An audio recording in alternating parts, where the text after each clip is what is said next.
Hi, good morning everyone. Welcome to today's stream of my training. And first of all, let's start with the fun part.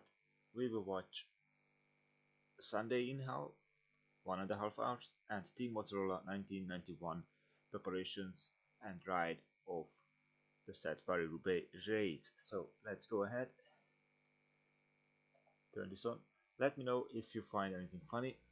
In the meantime, I will start my workout. As you can see, I will do a 3-hour endurance workout. 2 hours 30 minutes will be in zone 2 flat out. I will do it out and back with minimal UI. So you will see.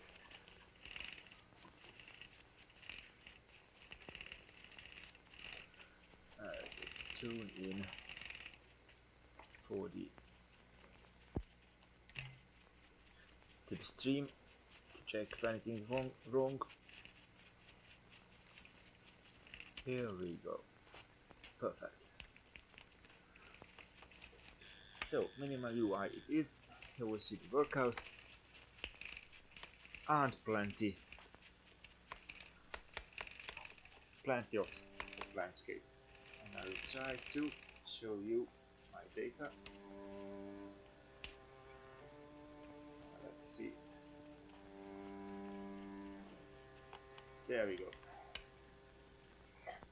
If you have anything on your mind, feel free to shoot in the chat. We'll be there for a while.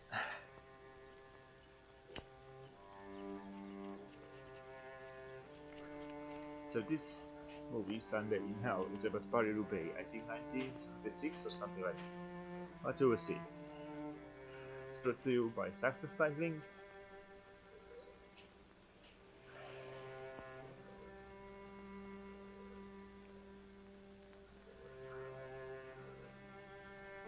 So it's not my video, it's totally on YouTube, uploaded by somebody else.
Let's just share it.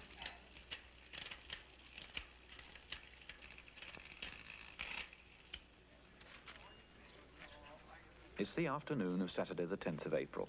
Roger de Vlaming arrives at the Brooklyn team's hotel in La Malais, north of Paris. His teammates and the team personnel are already there to meet him. We can't find the letters for some reason.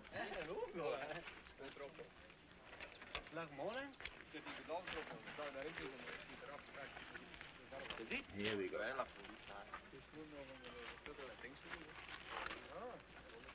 Roger de Vlaming is Brooklyn's star, and he's one of the favourites in the classic Paris Roubaix cycle race. Yeah, let's switch to the and this one.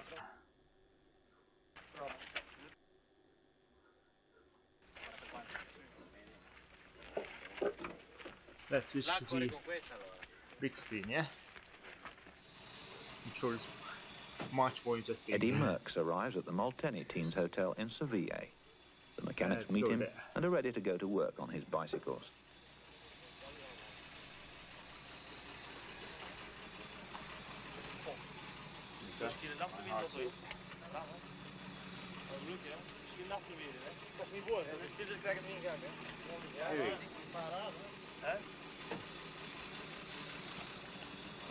Again, whatever platform they're watching this. Eddie Murks is the biggest name in professional cycling, and he has dominated the sport in an exceptional manner Let me know for if several he years. doesn't hear me well. He is Roger de Vlaming's rival in Paris Roubaix.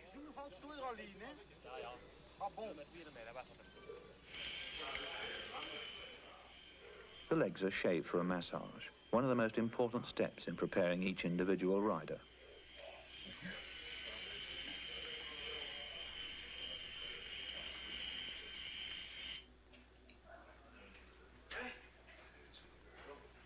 The muscles must be softened in readiness for the torture ahead. De Vlaming, like his rivals, is already in fine condition, benefiting from some of the hard spring races in Italy and Belgium.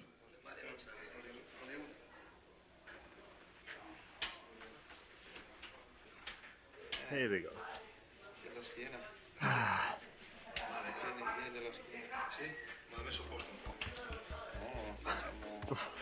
On the forehead.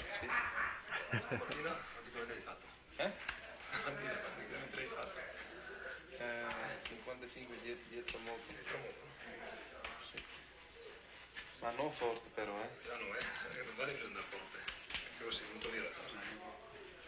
Una.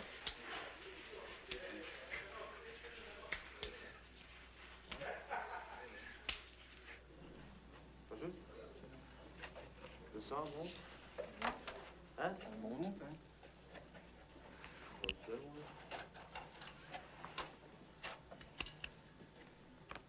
Eddie Murks personally supervises the preparation of his machines.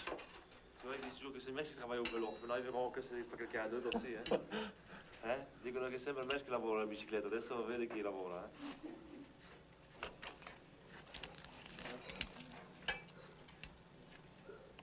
He has the reputation of being a super perfectionist, a maniac about mechanical details. Something always needs to be adjusted, Maniac about mechanical especially details. the height of the saddle. We're talking about 1976.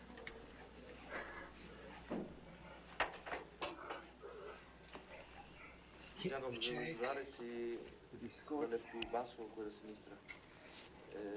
Sì. Ho toccato uno prima perché ero più basso, non so se questo qui. No, sì, allora è quello. L'ho messo già a posto. Guarda la ruota, Sì, no, allora va bene.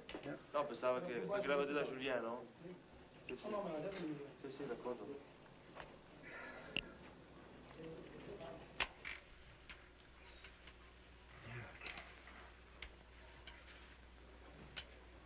Pressione, il tuo.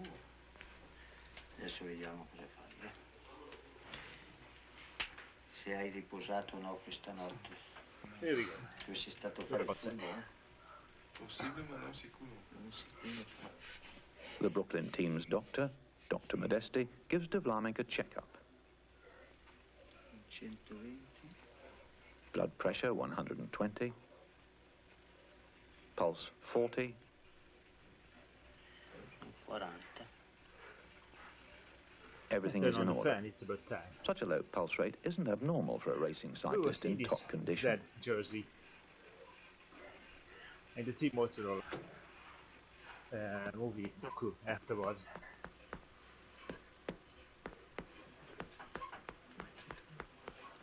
Respira. Respira. Fuori il fiato. Un po'. Uguale a lui. Un pochettino di più te. Un po' meno De Witt e lui uguale a De Witt. Che io? Sì. Come mai? There is no È sempre così. subtitle Sì? for some parts. Tipo 2 o 3 giorni che poi non corri, il There are no fegato subito subtitles for some parts, so if you understand it, you understand. If you don't, like me, volume normale. then we're out of luck. Poi c'è un corridore che corre continuamente. In Chantilly, the Flandria people are very optimistic. They're counting on the Belgian duo of Freddie Martens and Mark de Meyer. Freddie Martens, on the right, is 24 years old, the new superstar of Belgian cycle racing, and so far he's the predominant rider this season.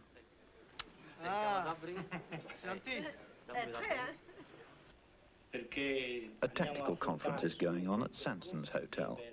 They're pinning their hopes on the young Italian Francesco Moser, who many consider the only non-Belgian with a chance. Però io devo dire, in relazione a quello che abbiamo fatto nelle nostre precedenti edizioni, che abbiamo il corridore, abbiamo la squadra che vuole essere in condizione di affrontare i belgi. L'equipe oggi aveva detto che noi diamo Moser in pasto ai belgi, proprio con questo titolo, no? Perché Moser lo considerano anche i francesi il corridore unico per battere i belgi. Una corsa difficile perché oltre i belgi sono molti leader, molte squadre difficili. Io in ordine di iscrizione devo subito elencare... In Italy, Francesco Moser is hailed as the new great hope. At last, a new campionissimo who might live up to the glorious past, reminiscent of the great Fausto Coppi.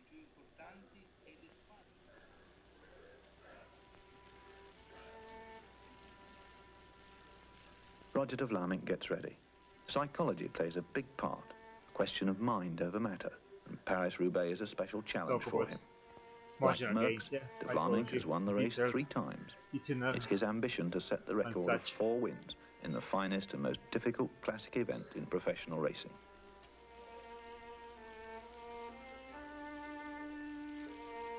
He knows that his arch-rival Murks might be the one to do it tomorrow. 4 victories. Then we're sitting into 2.5 hours, continuous stay in zone 2 effort.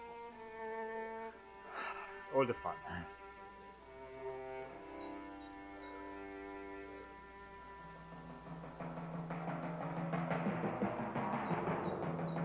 Oh, going somebody. What gives Paris Roubaix its reputation as the hardest and most fascinating of all classic one-day races is the drama which always accompanies the last part of the course, over the infamous l'Enfer du Nord, the Hell of the North. This hell consists of some primitive, narrow country roads with centuries-old cobblestones, les pavés du Nord, roads no longer used for ordinary civilized traffic, but only for the driving of cattle and for a bicycle race. A truly legendary course.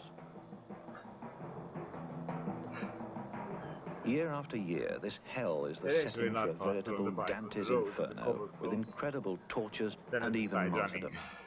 Sometimes the roadside is transformed into a quagmire and the cobblestones into a skating rink. And this hell has become the home ground of the Flemish Supermen, an exclusive affair reserved only for the strongest.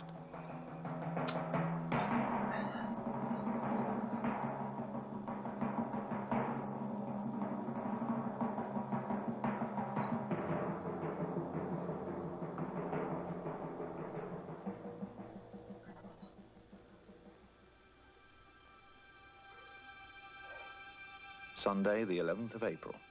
It's 7:30 in the morning.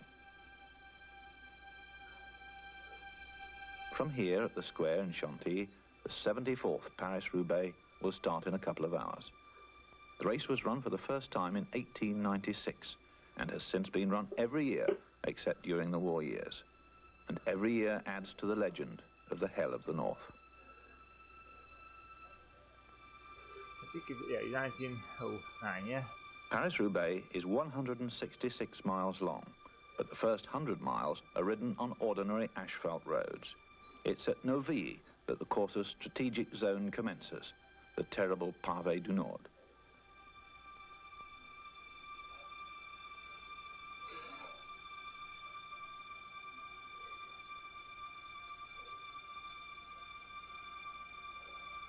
And I know steel bikes. At the hotels this morning, the teams are getting ready to meet up at the starting place in Chantilly. Each one of the bicycles has been taken apart. Each bicycle has 10 or 12 gears, but the individual riders have each chosen the number of teeth on their sprockets.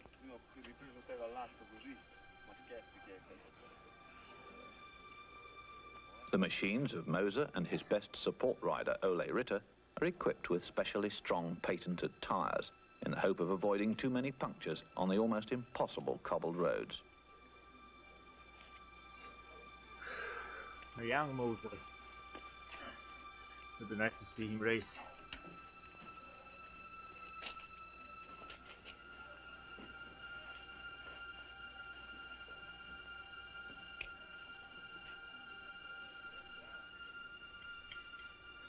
The competitors consume a solid breakfast. Brooklyn is a good team. Roger de Vlaming can expect loyal and effective support from riders such as De Witt, De Monk, Van der Slagmolen, Borgognoni, Walazzini, Osler. They are all riding for de Vlaming's chance.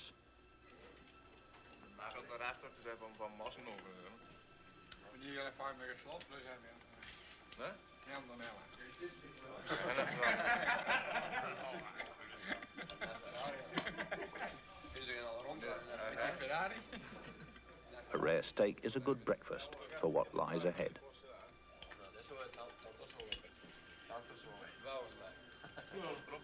Nowadays everyone would eat pasta. It looks like it's going to be a Paris Roubaix beneath clear, sunny spring skies. Some of the teams are using the ride to Chantilly as a warm-up in the morning chilly air.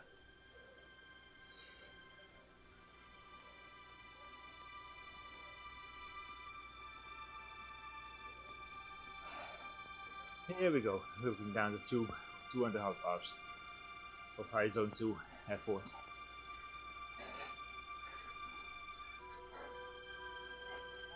Eddie Merckx and his team will also ride part of the way in, but Merckx isn't ready to ride at all until his bicycle is ready. How meticulous he was, yeah?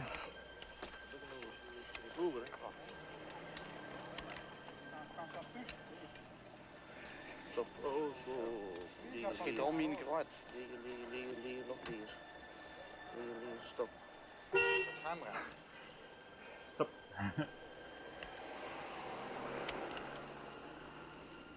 Oh.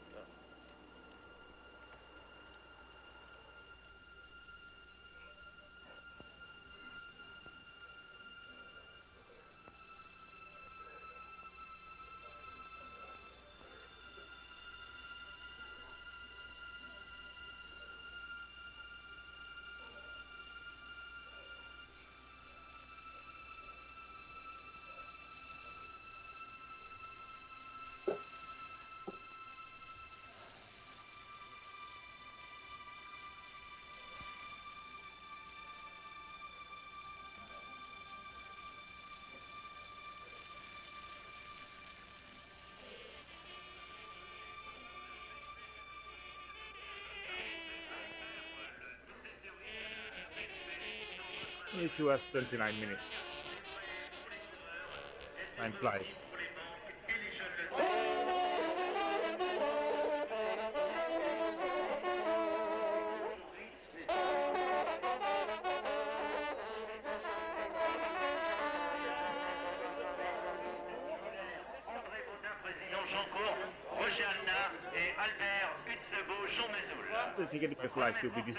All 15 teams are now assembling in the square in Chantilly. Each one of the 154 participants must sign on for the start. It's a presentation ritual, one which also gives the public a chance to see their heroes.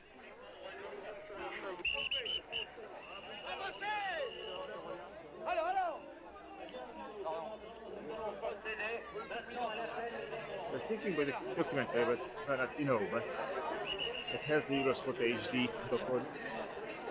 I don't want to get into trouble.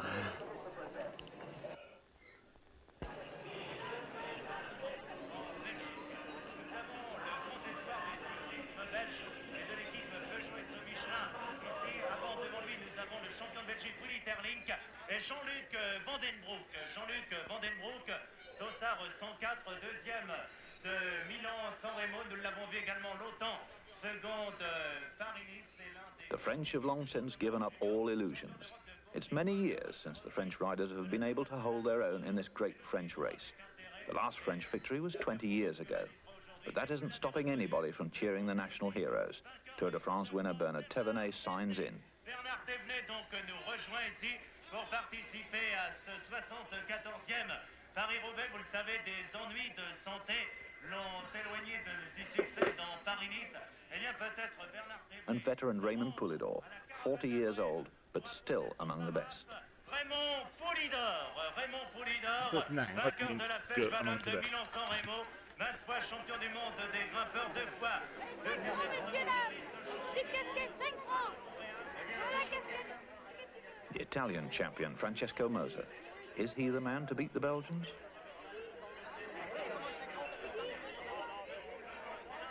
Moser.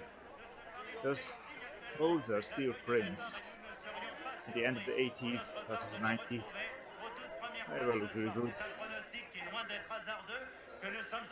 They were good looking. Sorry, my English is not the first language, obviously. Et en particulier dans le Tour des Flandres, eh bien, laisse parler que la condition physique.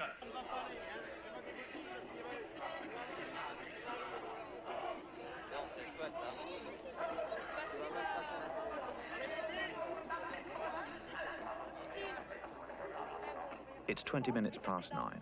The 74th Paris Roubaix is slowly getting underway. Ahead of them is 166 miles, and the riders are expected in Roubaix in a little more than 7 hours. 200 How many kilometers. will arrive? 240 or 250. It's shorter nowadays, I think.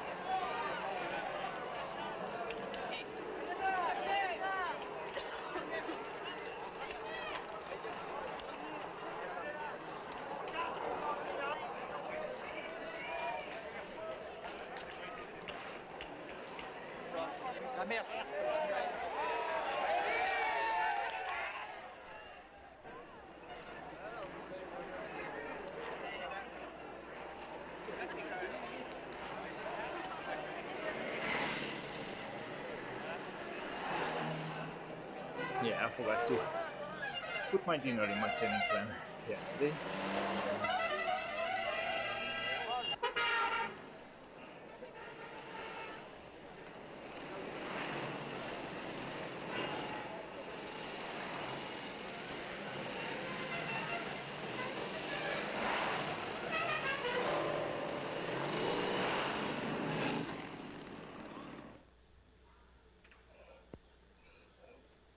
And at the Municipal Stadium in Roubaix, preparations are already being made to receive the race, still over 7 hours away. Now it's in. BNP stands for Banque Nationale de Paris, the principal sponsor of this year's race, whose organisers, as with most of the best-known cycle races in France, are the newspapers L'Équipe and Le Parisien Libéré.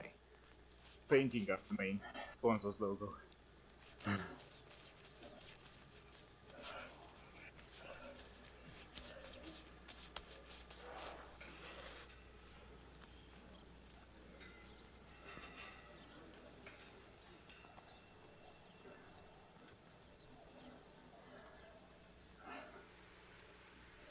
The field is neutralised through the streets of Chantilly until it reaches the official starting line, and then it's a free-for-all outside the town.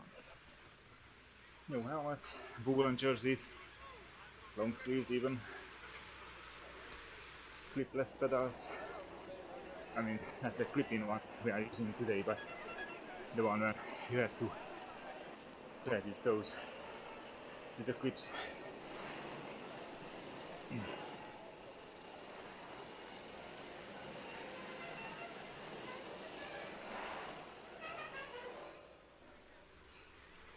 It's beautiful weather, but cold at this hour of the day, and the riders are wearing special arm warmers and leggings in order to keep warm.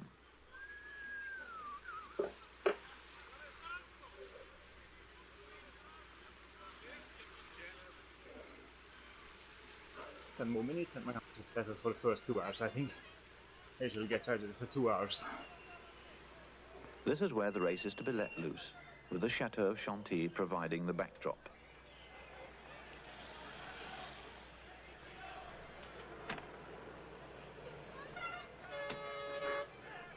But something's holding up the start.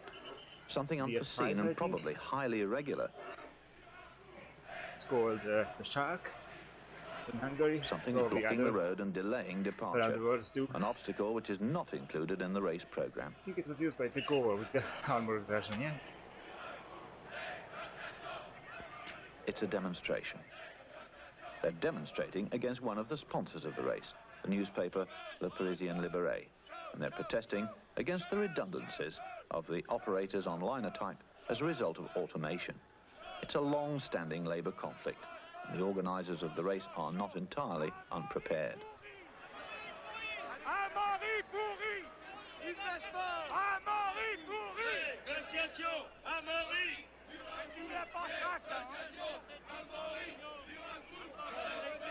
Yeah, shit happened 40 years ago too.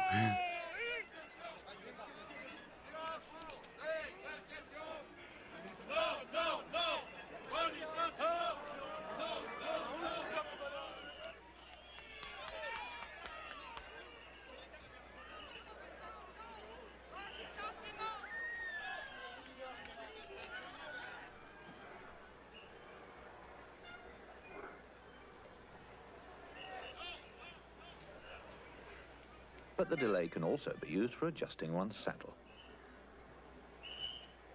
It's such a quiet moment that Brooklyn's service car even allows Murks to borrow a spanner. I'm just saying that the vintage jersey Zwift resembles somewhat the jersey of Martens.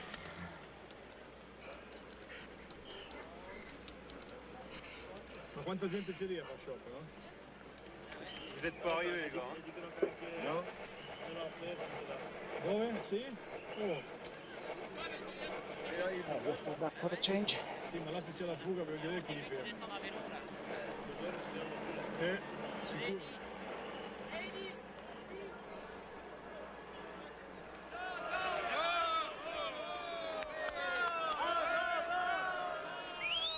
Yay! You let them through.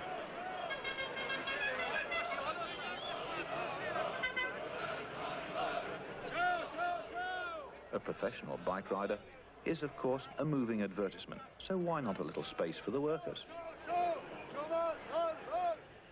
The riders are let through in single file. The chain gang run the gauntlet of epithets about the capitalists who've organised their race. A political lecture for the road.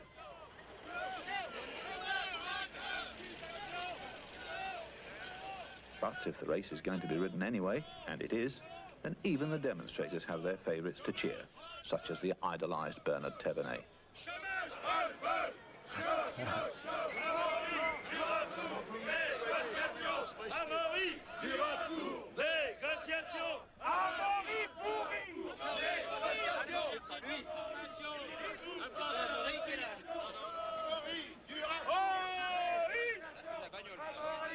So yeah, I forgot to mention we are taking both in back again. Route today. It's walking up comedy first coming back to Tempus Fugit.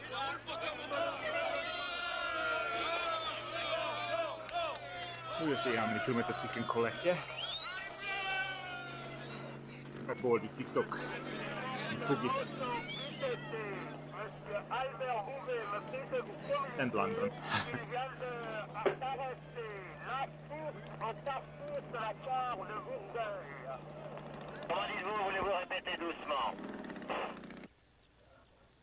The time is 10:30. The race eventually started, but with more than an hour's delay, and within a few miles, 3 men have broken away and have gained a slight advantage.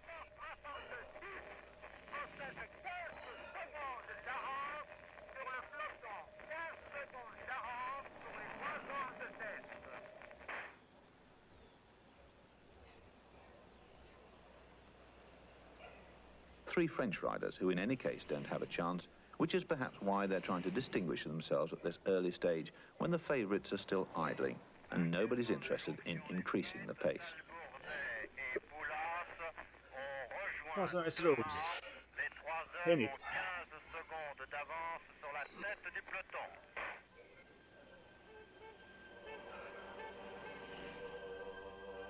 I expect my heart rate somewhere between 135, 145.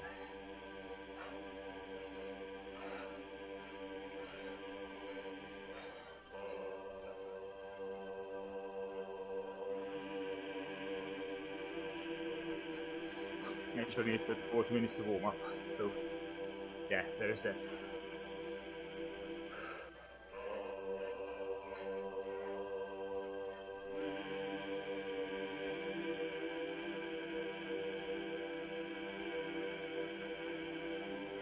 And I'm not sick. My hostess usually gets irritated during workouts and due more races, to the size of the field than the pace. Nothing serious, but considerable chaos, which rouses the mechanics on the back seat. Sort it out sooner or later. No, qua adesso, guarda. My uncle has the same issue. It runs in a tempo. That he have a narrow path, and by the damage is quickly repaired, and at this slow pace it's no problem for the casualties to reach the field again. He has trouble breathing during the night through his nose. I don't want to get there, so I think I'll get it sorted. Yeah, probably coming. It's Bernard Thévenet once more, still France's greatest hero after his triumph in the 1975 Tour de France. He doesn't have much of a chance in Paris Roubaix because he's not good enough on Lake Pavé.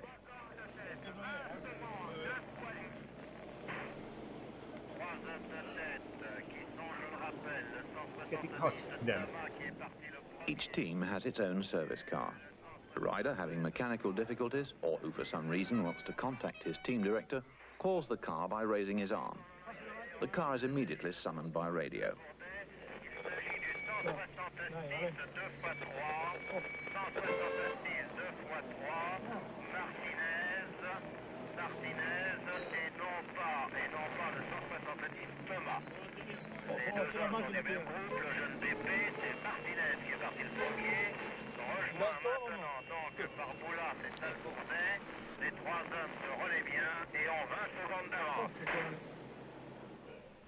The 15 service cars are placed in a definite order, for which they've drawn lots. Of course, it's an advantage to be as far forward as possible, because you reach the riders more quickly.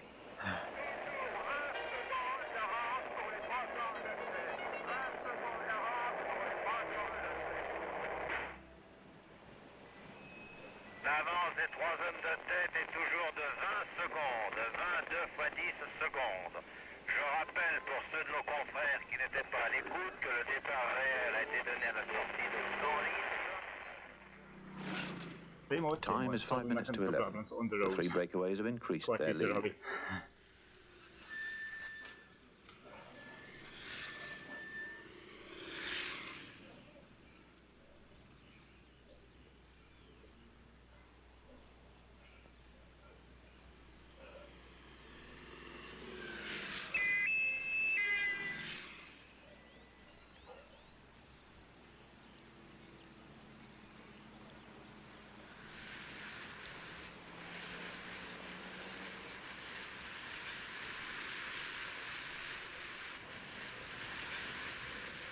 The rest of the field is still intact, and nobody seems much inclined to start a pursuit of the no-hopers. The many motorcycles swarming around the field are press photographers, film photographers, radio journalists, and internal communications people. Besides the official cars is a long cortege of press cars who determine their own position either ahead or behind.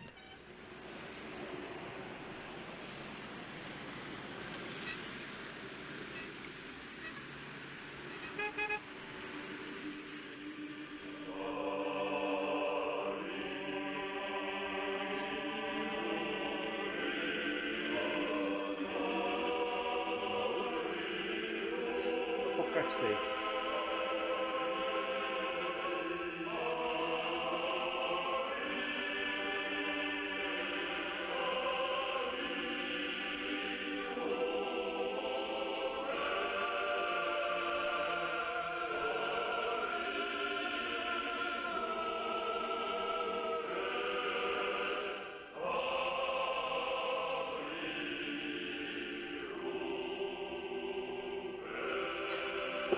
Time for a sort of, let me think.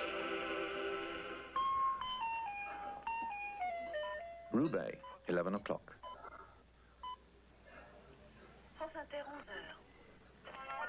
The Eurovision production chiefs, for the feature covering the last hour of the race, are worried about the delay.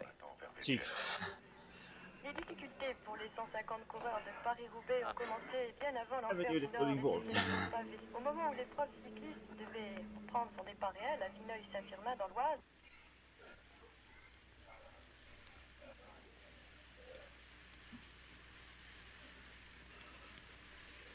That should be a slow climb up the volcano.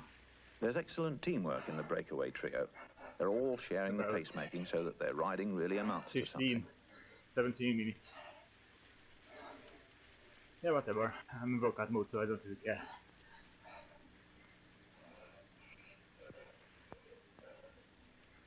built up an advantage of nearly 9 minutes, which still isn't particularly disturbing for the main favourites of the race, and the field's pace is still moderate.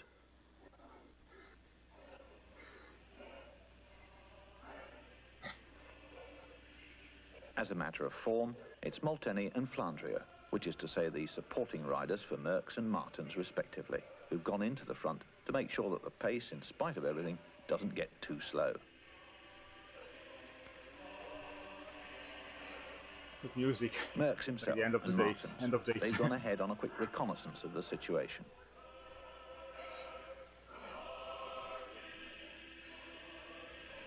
Right in the middle of the field, wearing the rainbow jersey, is world champion Henny Kuiper of Holland. And sheltering behind his support rider Gualazzini, Roger de Vlaming, waiting.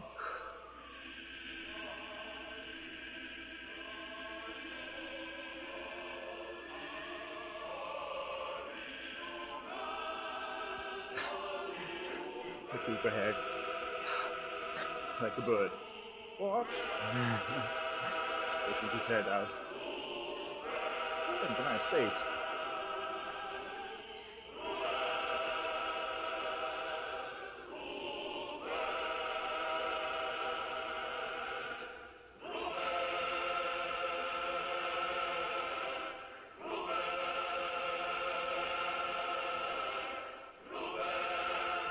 Oh, I like these bridges.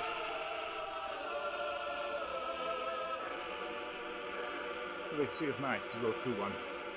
Not the biggest ones like we have nowadays, but the small ones, you know, wherever you are.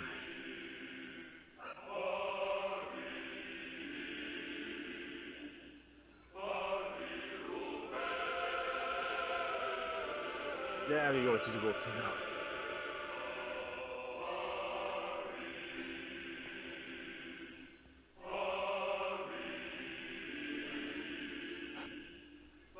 There were women riders there.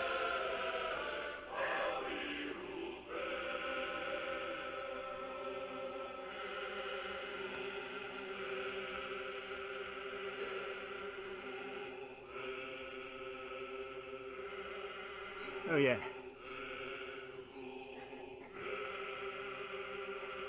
I forgot to set it. The Zwift instead of GTA. The field rides through Compiègne.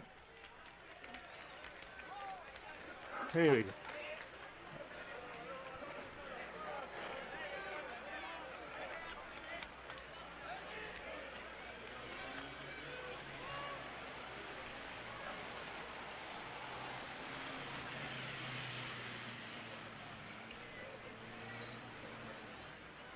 A Brooklyn rider raised his arm, and Brooklyn has drawn first position in the line of service cars, so they're on the scene without having to pass the others.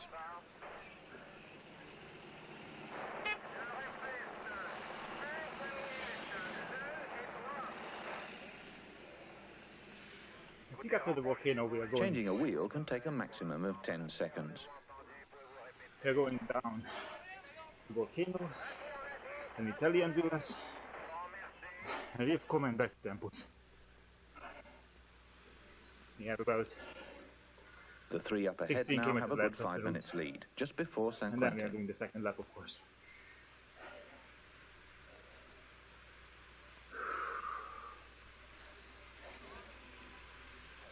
All three still seem very fresh, and they take turn in the lead with a smooth, harmonious rhythm.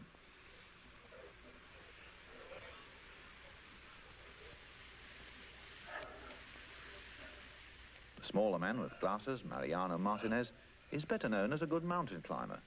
His slender physique and characteristic upright style is better suited to the mountains than to the flat roads.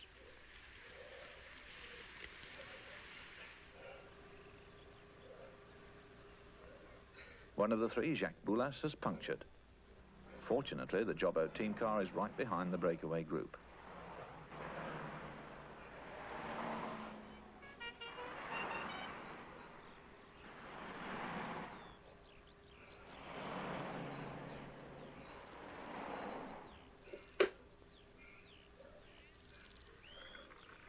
Off again. It took 9 seconds, and it'll take some pedaling to reach the other two again.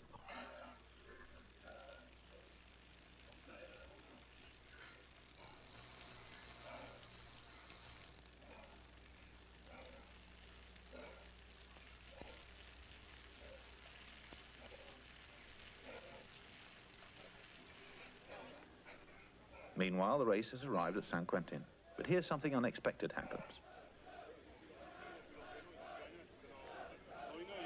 A new obstacle. The cars can't get through and have to drive up over the pavements and through front yards. Chaos again.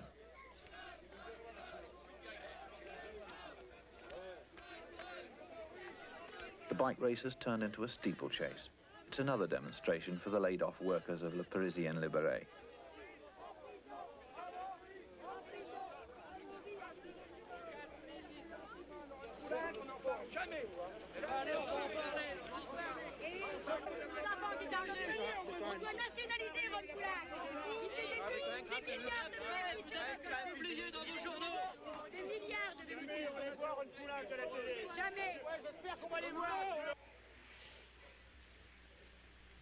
But both the breakaway trio and then the field are allowed to slip through, and after some delay, the accompanying cars.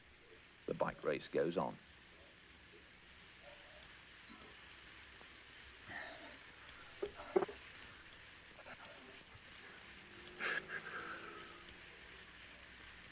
The trio's advantage has begun to diminish because now they're approaching Enfer du Nord.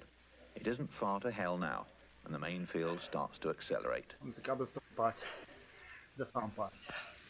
I don't know how many cobblestones they had back in 1976, but we will see. Oh boy, they're doing some nice pace. Through Le Cateau, only 4 miles before the first cobbles, and the field have gathered speed.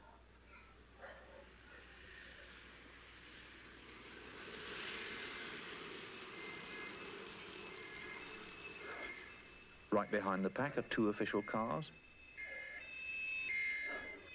Then the 15 service cars, a few press cars, most of them have gone on ahead.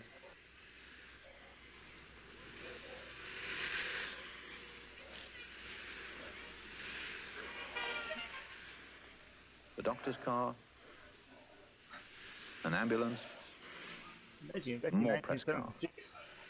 What a big caravan that was. The cavalcade ends with the broom wagon, so called because it sweeps up the riders who've retired from the race. There goes the broom wagon. Then the bike rack car to carry their bicycles.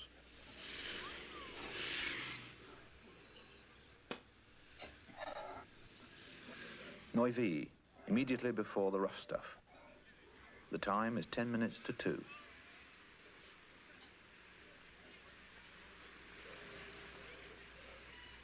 A single rider in the lead. It's Talbot, one of the 3 breakaways. And then there are the other 2, Martinez and Boulas. Yeah, the climb of walking around 15 minutes, 14. But there also is the field.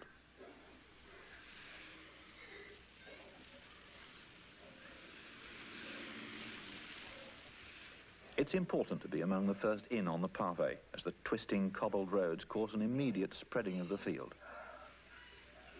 I didn't check about the details about the crashes for this race. This is where hell begins. The first stretch of pavé is only 2 miles long, but terribly difficult. The surface is completely deformed, and here, past Neuilly, there's a steep hill as well. And who's the first man in? It's Talbot. He doesn't appear to have considered resigning yet.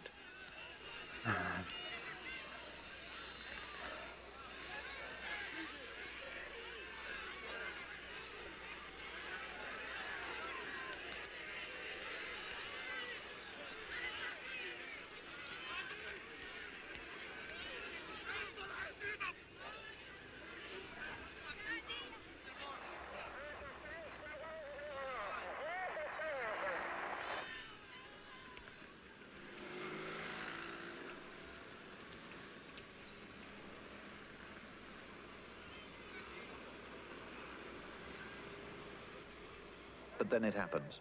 The front of the field catches up with him and streams past. It's Roger de Vlamingh, followed by Walter Planckaert.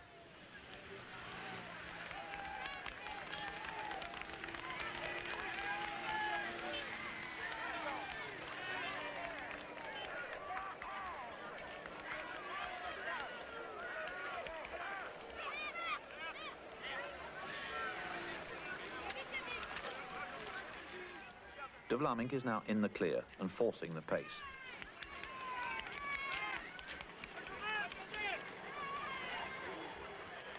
There's panic in the field and signs of disintegration.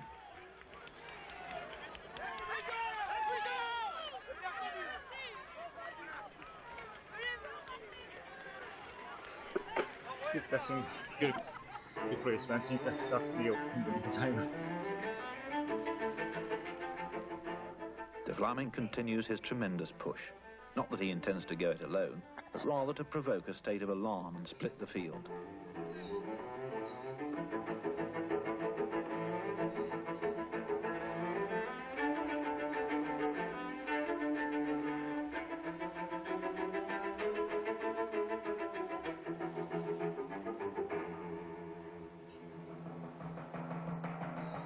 Behind him and leading the pursuit is his sworn enemy, Freddie Martens.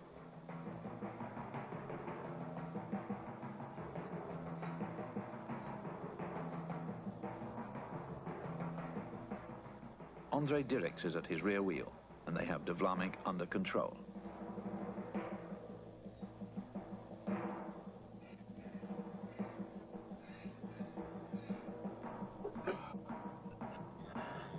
Oh boy.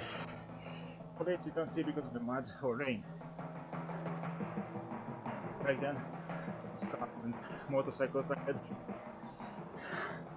But the wild dash for the lead has had a dramatic effect. It took just a couple of miles to split the field.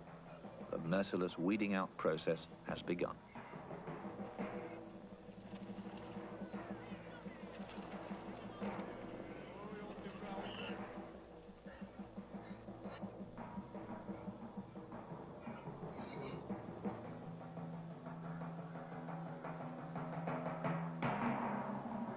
That's a nice countryside road.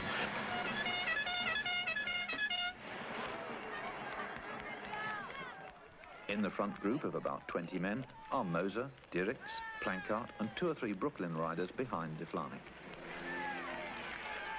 But Murks is here at the head of the second group, and behind him, Walter Godefroot.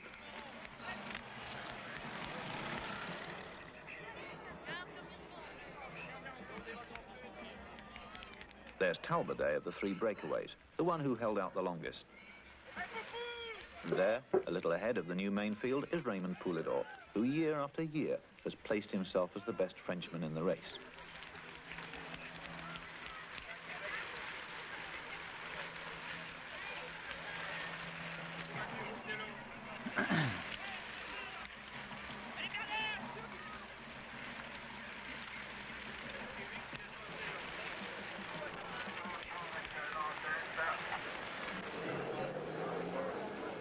At the rear, the weak and the more unfortunate are being left behind, while those who don't like cobblestones prefer riding along on the roadside.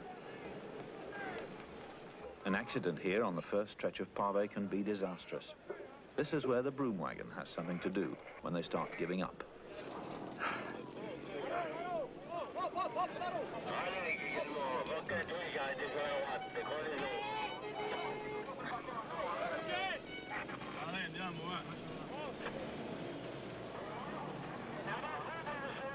And one of the first to pack it in is our old acquaintance now, number 173, Jacques Boulas, who was in the breakaway trio.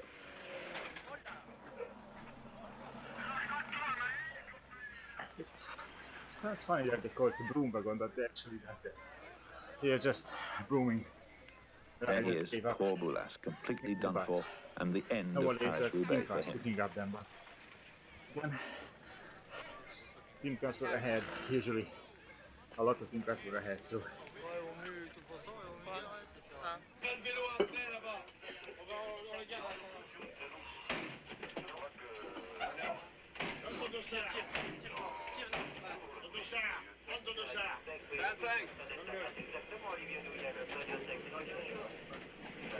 Je suis avec le premier, hein.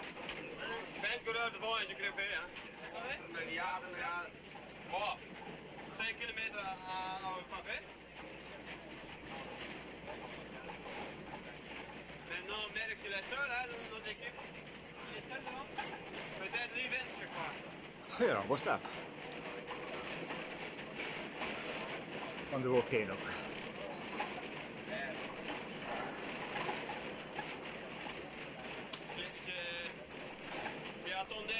2 minutes pour la voiture, hein.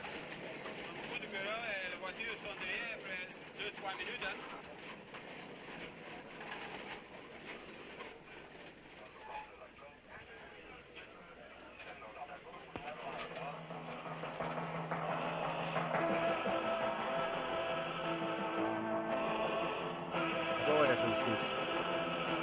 That picture. I know it's mainly a documentary, but still.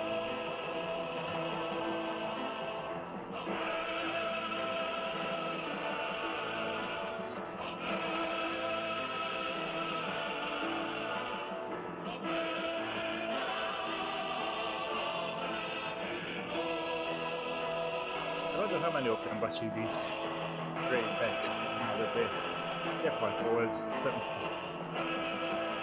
At least 60, 70, in their 60s, in their 70s, 80s, some. If they're still alive.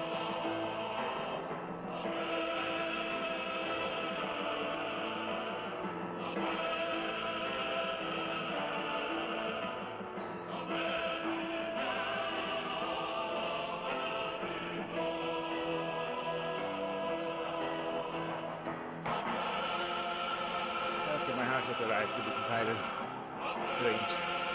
The third hour I expected to go farther ahead.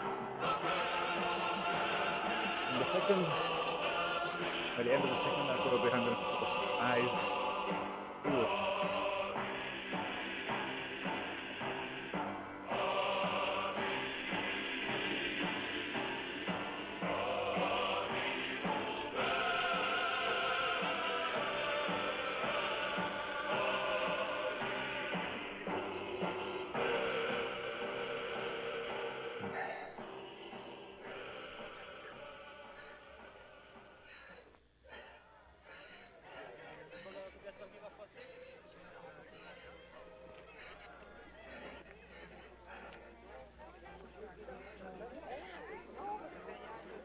My companion is a bit slow.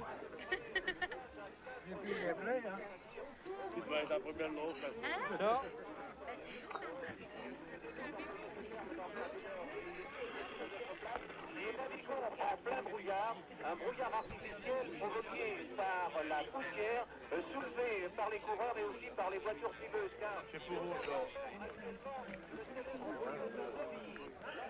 These old cobbled roads are hardly ever used except by farmers on their way to the fields, and now on this calm Sunday in April, a bunch of crazy bike riders. Bunch of crazy bike riders. The crossroads are a good picnic spot for the nearby villagers. People wait to get a glimpse of the great race that has made this region legendary. They wait for a few fleeting moments of action, drama, torture, and even heroism.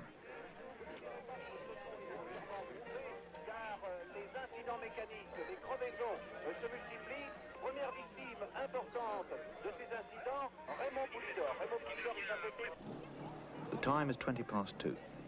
Now the race appears to be regrouping.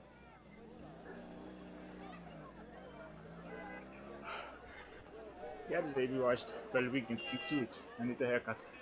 Like the guy in the grey.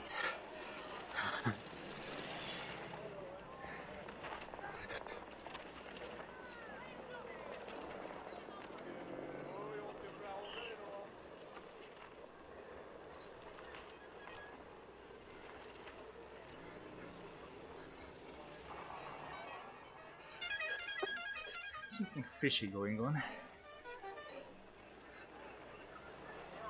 With the companion. There's not much distance between the two leading packs. In other words, Murk's section has closed on De Vlaming's group. Yeah. But I guess it works nicely. There are about 15 men in the first group. It says happened not long after. At the head of the second group, commands another 18. International Olympic Committee set up the doping rules. But Martens isn't in either group. He must have had problems.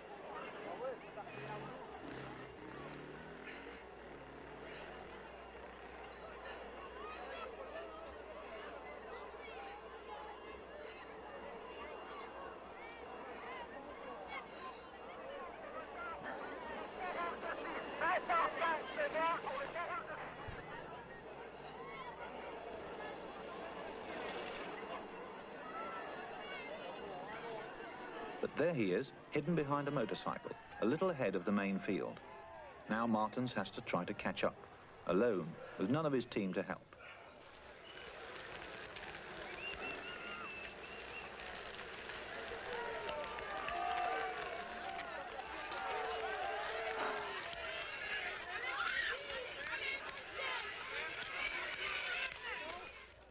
A mile later, and the situation is fairly obvious. They're still pounding away in the leading groups. Several in that company don't want to make it easy for Martens to join on. Derricks is leading the way, in front of Verbeek. Once again, the Flemish riders are dictating the pace. Stealing the ropes. Despite the tremendous pressure up front, Murk's group, led here by Gerda, is about to make contact. Only 7 seconds separate them. So a merging of nearly all the men that matter is imminent. How far now does the hapless Martens lag behind? He's got to slog away at it in order not to lose his chance. If the main group swallows him up, and they aren't far behind, he risks getting stuck with them. Martens is a very strong rider, particularly in time trials, but it's remarkable that none of his teammates up ahead have come back in order to help him. I think that was before the radios, yeah? The gap is 40 seconds between Martens and the leaders. He dropped. He dropped that far back. And there's 20 seconds between Martens and the main field, here being led optimistically by the Dane Ole Ritter. Ritter has always been well placed in Paris Roubaix, and it's obvious that he intends making his presence felt.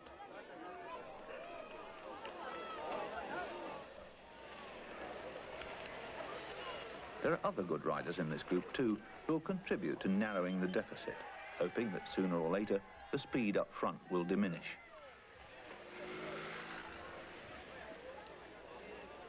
But most of them are doing their utmost just to keep up. The back end of the field is starting to fall apart, and one by one the stragglers have to call it quits. The weeding out mercilessly continues. Following the main field comes the line of vehicles. The officials in the red cars still won't let the service vehicles pass the field and drive up behind the leaders.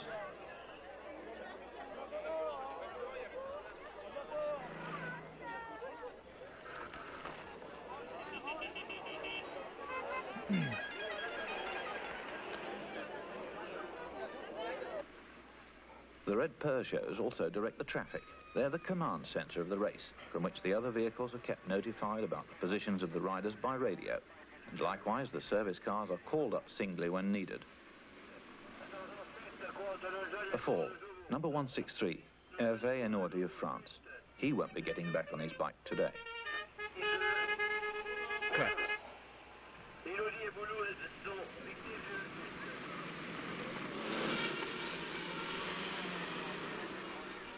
The service cars keep an eye on the right side of the road.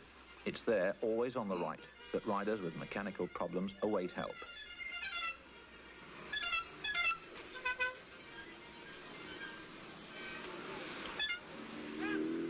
Such as here, for example. It has to be quick now, because so much is happening up ahead. And he'll have to do the best he can with that wheel.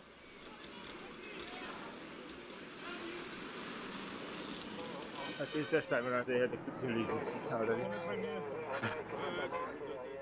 The radio reports that Martens has now received assistance from his teammate Michel Pellantier, who's dropped back for him, and that they're closing on the leaders, who are now bunched in a single group, after the exertions of Murk and Gerda.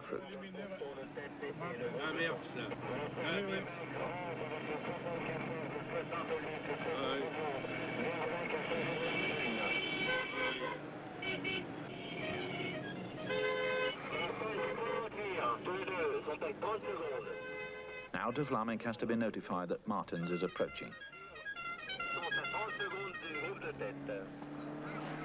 And we are almost done with the first hour. 2 more laps. After this video, Zwift Preferences cycling on YouTube. We'll switch to 20 minutes to 1991 Team Motorola. It's a Paris Roubaix kind of day. It won't be long now. From the Café de la Place, everybody knows how things are developing. Martens has reached the lead group, and the pace has been reduced. But something happens just before Valenciennes. Two Brooklyn riders have broken away, the Belgian De Monk and the Italian Osler, who here speed over a level crossing.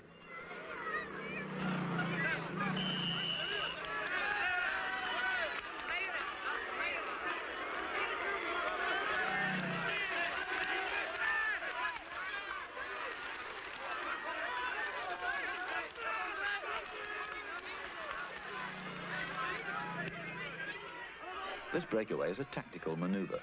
Neither De Monk nor Osler are among the real contestants in this race.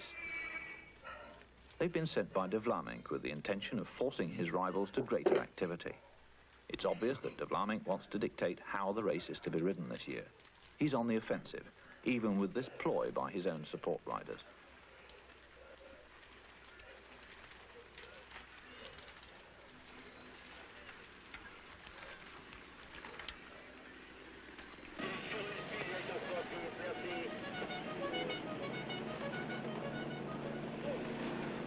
The expected regrouping takes place behind the breakaway, on the outskirts of Valenciennes. Kuiper, Poulidor and Ritter have caught up. It was their last chance to be included in the finale, which begins after the feeding station in the town. Some of the very worst cobbles are waiting further north.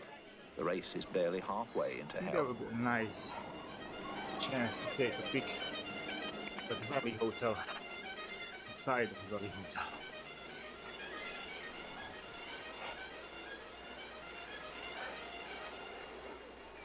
The second feeding zone is right outside the Café de la Place.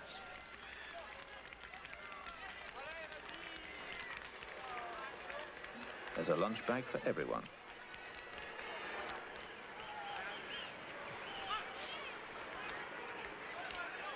There's a lunch for everyone. I'm still doing this in a plastic tape. My dinner was... And it's also where many of the riders dismount, the hopelessly outdistanced, the weary support men who may feel they've done their duty, some even that it was well performed.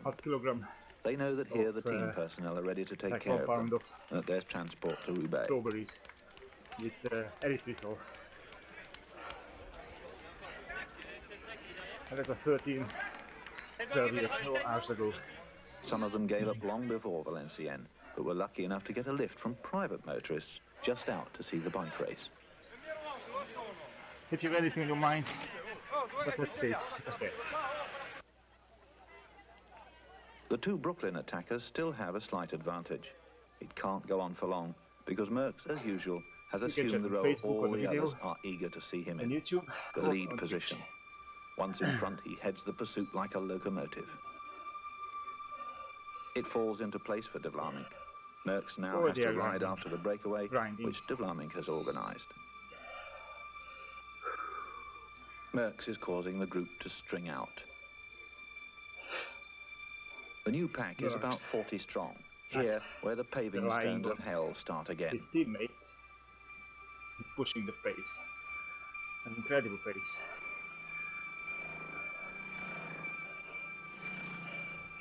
Barely 2 hours of the race remain, and a more comprehensive sorting out is imminent. Soon the long column will be thinner.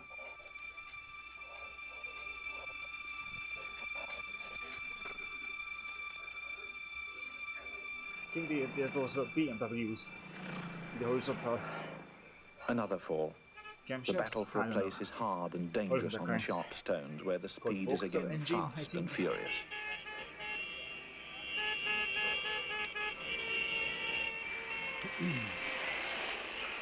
Well, he's out, definitely.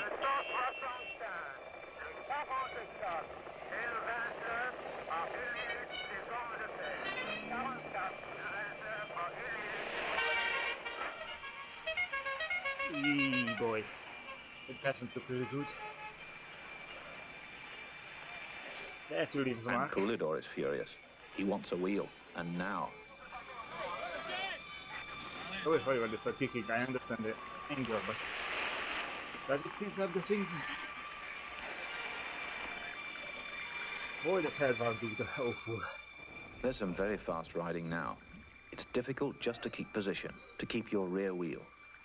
Martens, De Meyer, Derricks, Godefroot, De Vlaming, and Murk leading.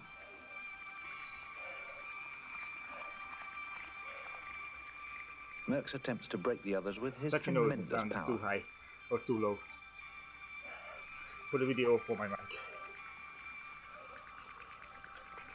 The time is 20 minutes to 4. At the cycle track in Roubaix, the countdown continues. In the interim period, there is cycle racing. But track racing is only a substitute. The real thing is the road, and the crowd is awaiting its heroes. This old track's most distinguished function has been to provide the setting for the conclusion of one of the world's greatest road races.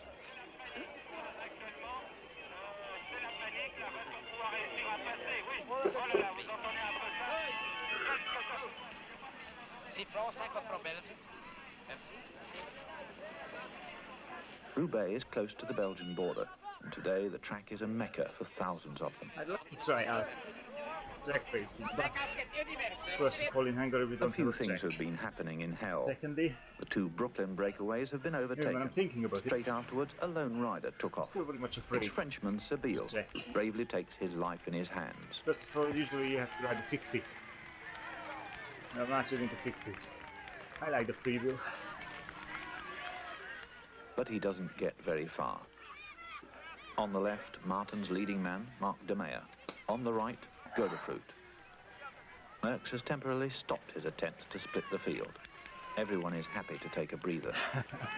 Everyone is happy, I imagine. It's also wanting Murk by pushing. More mishaps. Who would be out of that very quickly. A Brooklyn rider is among the unfortunates.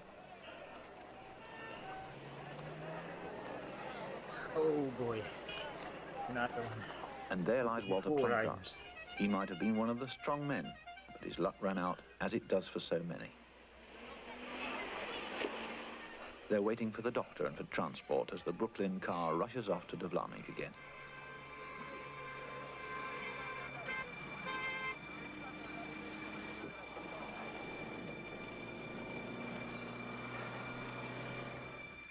And up here, the battle is coming to the boil.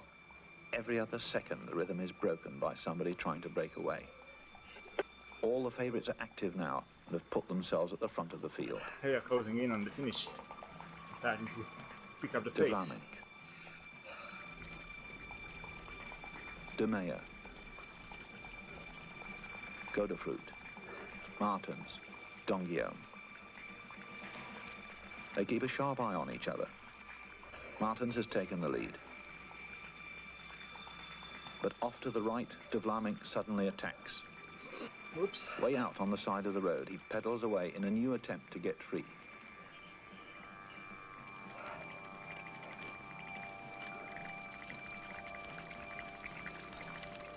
Moser is the first to react, and then Martens.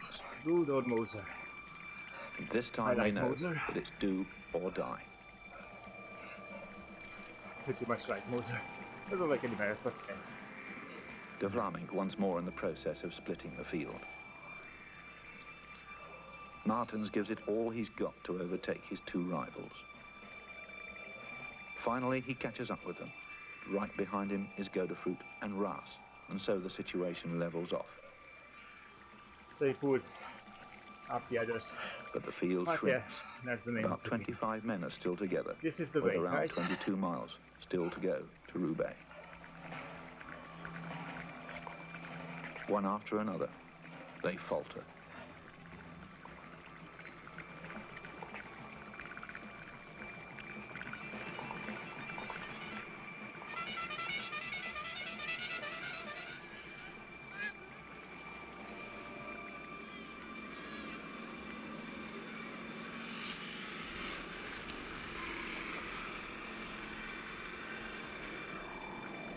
Now there's a new fall.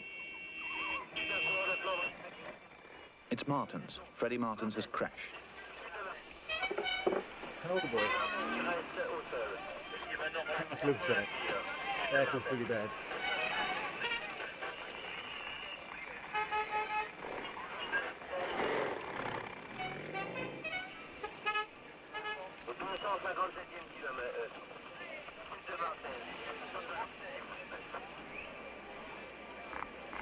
Look at that helmet. Yeah. It's me. The young Belgian star has no hope now of success. The race is over for the man many considered the top favourite. Too bad. And Martens sadly ends the race as a passenger in the doctor's car.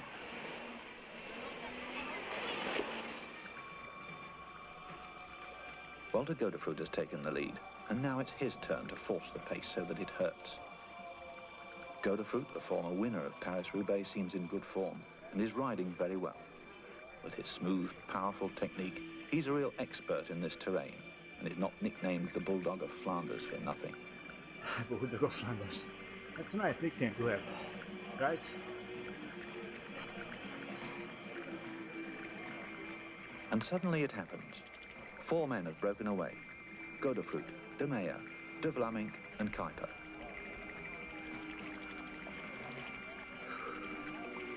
De Vlaming looks back and proceeds to increase the speed even more. Oh boy. Notice De Meyer tucked into De Vlaming's slipstream. He's riding for himself now. The crash by his captain Martens has released him from all obligations.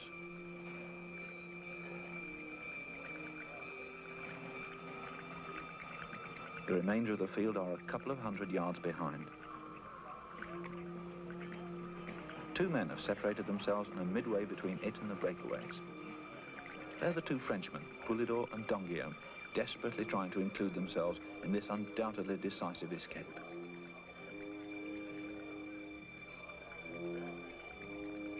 Still another rider approaches the 2 at high speed and passes them. They just can't keep up with him.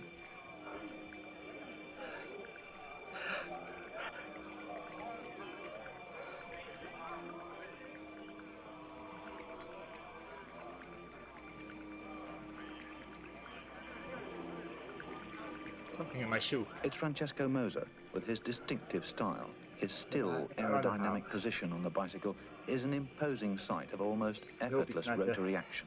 You know, the smelly bugs, the small ones, invading Europe right now. Oh, I think it's inlet. Yeah, it's probably the Moser continues to bridge the gap. I hope it's the inlet. But I will wash my big toe for hours. It's not bad. And now Moser has made it, and there are 5 men in the leading group.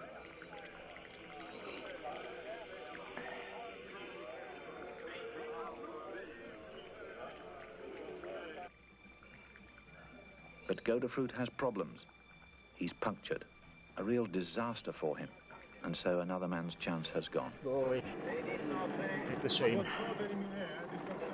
Now it's obvious that the decisive move has begun, and in the service cars an appraisal of the situation is made. Who's still in the race and who isn't. The Italian Moser, the rival Belgians De Vlaming and De Meyer, the Dutchman Kuiper and the world champions rainbow jersey. These are the 4 who've gained for themselves a vital position. If they're like the 4th or 5th century, right? This one.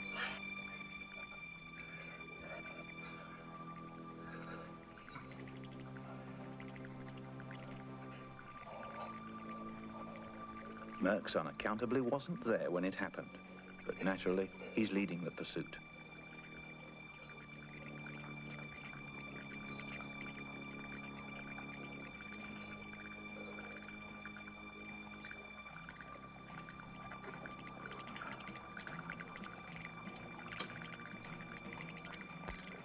The Eurovision TV camera is positioned directly behind the 4 leading riders. The live transmission has begun, and we're into the final hour of hell.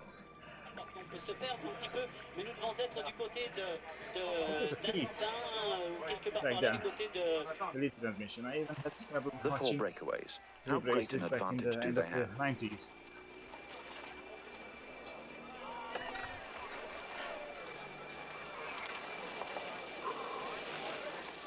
10 seconds. 15. 20. 25.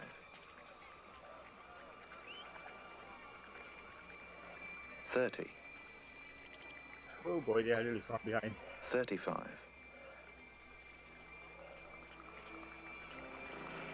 40.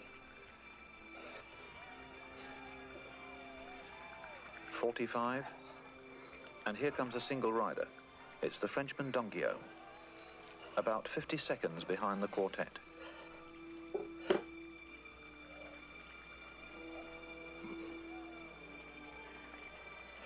And here comes Murk's, Godefroot and the others. About 15 seconds after Donkio, and so more than a minute behind De Vlaming and the others. Oh boy, a minute. That is not good. That's it.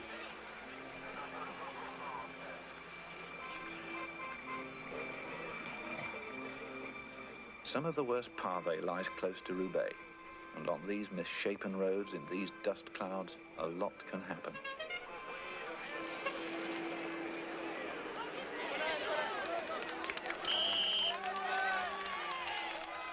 The four negotiate a sharp corner and chaos again.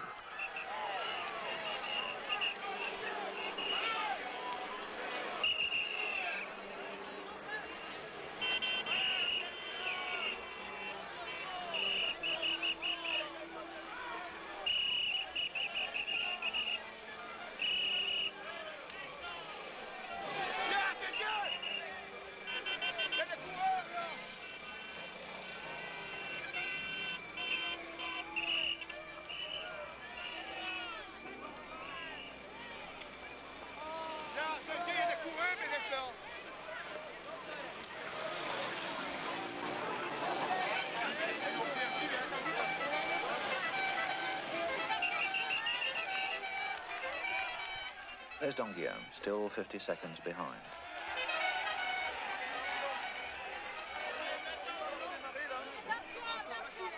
Boy, the ended version of the companion is really lagging. And the Murk's group, a good minute behind the leaders. Now there are only 12 men in Murk's group. The rest are scattered in the dust.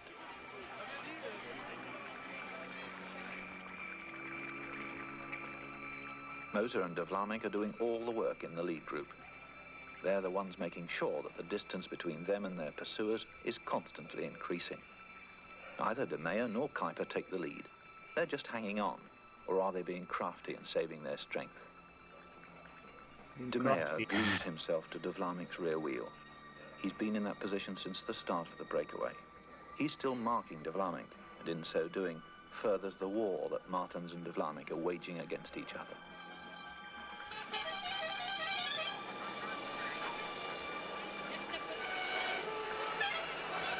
Kuiper is always at the rear. Is he tired, or is he waiting for a chance to get a jump on the others? That's his speciality, and that's how, a little unexpectedly, he became the world champion last year.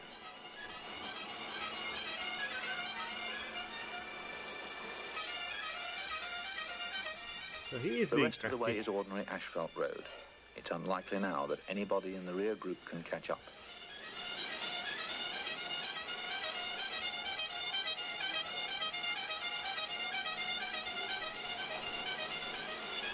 Boy, that's fun. Really annoying.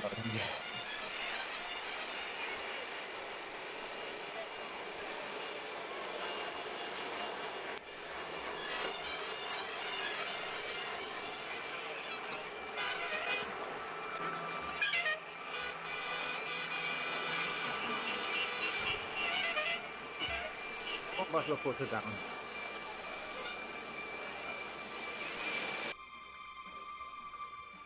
On the final miles, De Vlaming again keeps the pressure on. His pacemaking is tough and exhausting. It looks as if he's trying to force an early showdown. By continuing his attacks, he's hoping to drain the power from his three companions.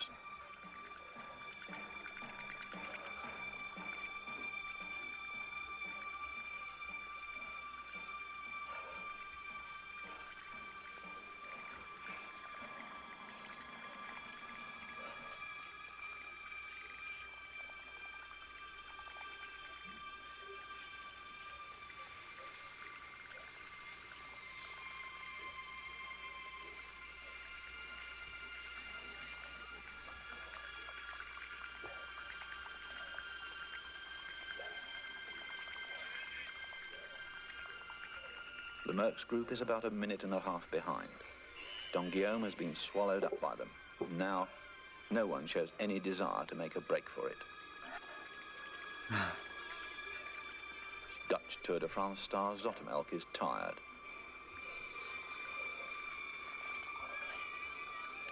Murks seems resigned to his fate.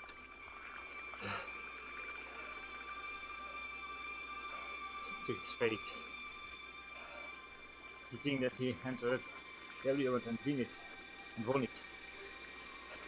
So Moser tries to make a break for it, but again de Vlaming parries the move in a flash.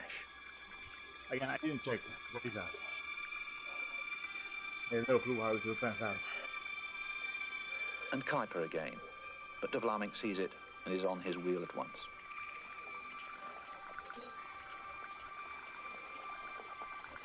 Eddy Merckx. The race is over for him. He hasn't been able to dominate this one.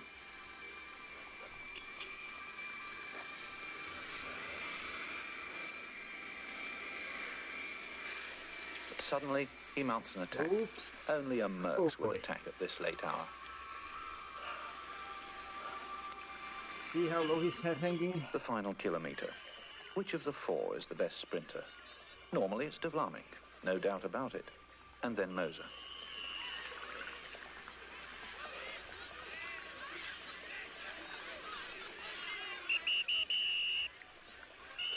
Merckx. But he doesn't succeed in breaking loose. The others are on his tail, and he doesn't force the issue. Or does he? No, he doesn't. Avoid the speed he started off with. The time is 10 minutes past 5. A little relaxation before riding into the stadium.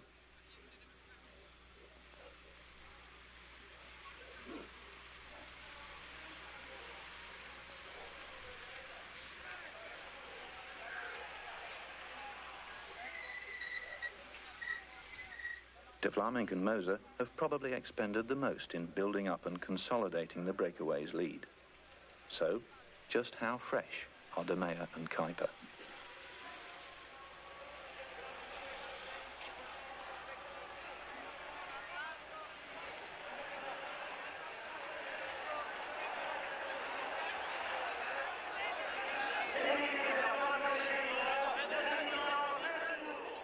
There are 1.5 laps to do on the track. De Vlaming maintains his command of the situation. Last lap. Hear the bell. Last lap coming up.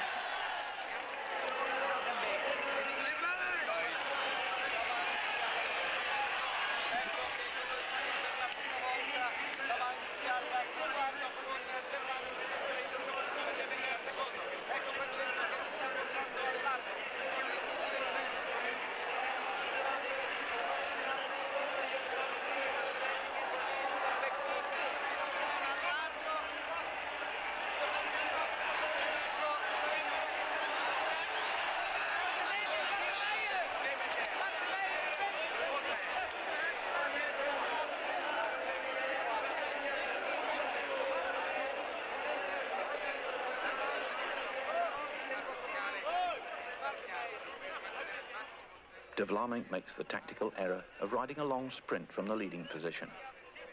Moser attacks from above, but he doesn't box in De Meyer, who slots in between them and rides a really explosive finale. Bowling steal then.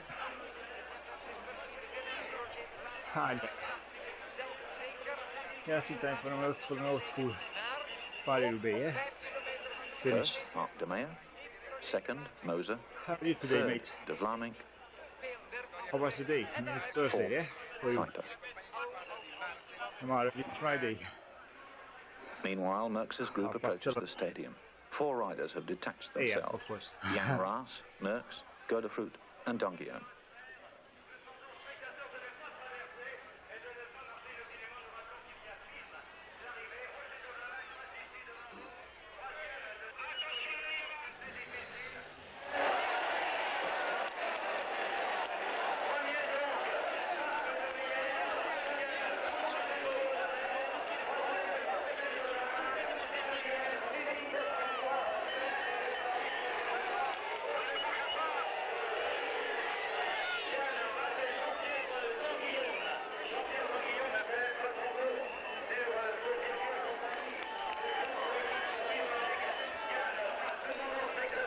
Yeah, I saw that Jesus is vamping up in the patch of community.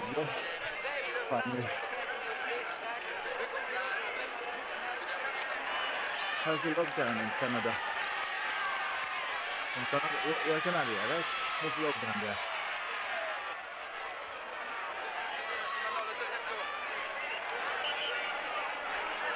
They are releasing it like everywhere else, almost everywhere else.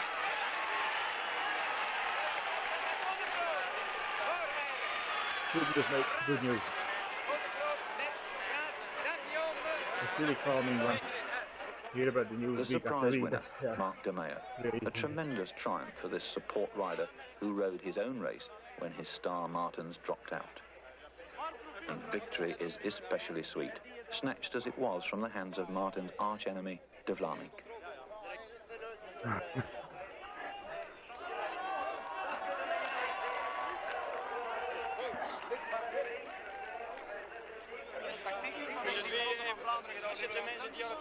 That was nice. Good, cool Paris Roubaix. Now, let's just 50 years. 15 Motorola.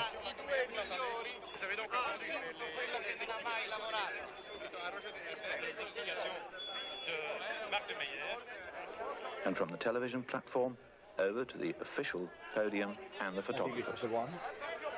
None of his advertising interests form the economic basis for professional cycle racing, and for the organisers, Paris Roubaix is a business enterprise.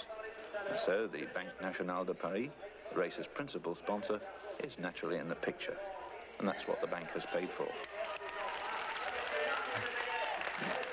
That's what the bank has paid for, yeah.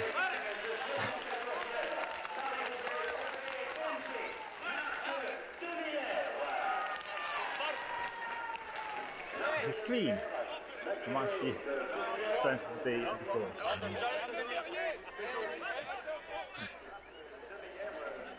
Must have spent the day at the front.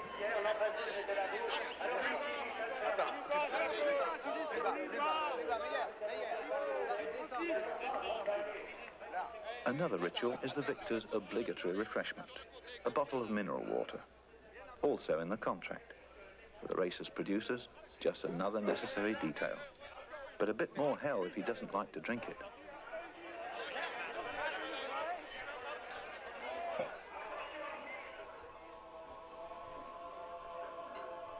Eddie Murk, inscrutable as ever.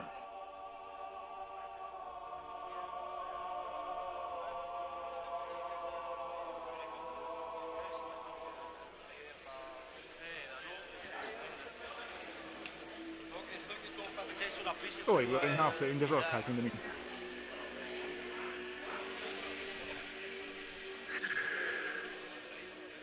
Roger de Vlaminck, disappointed and furious.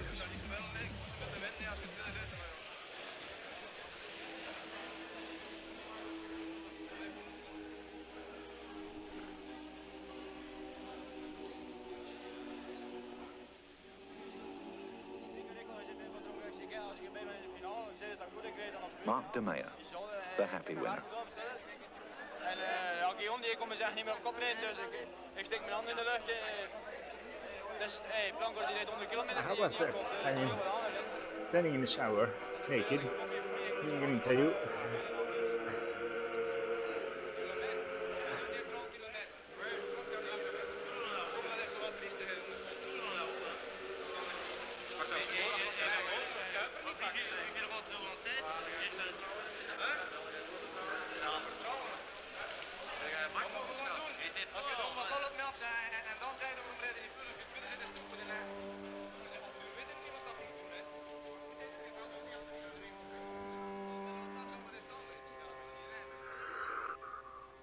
And that was Paris Roubaix, 1976. A great race with a surprise winner. A year with a very special character, Paris Roubaix 1976, and it will be remembered as a race of fluctuating fortunes in the dust of the Enfer du Nord. Wait a second, who I head round. It's open like... In a week or so, the same cast will be assembled. The same actors. The riders, the journalists, the officials. The rivalry will continue, but few will have forgotten that Sunday in hell.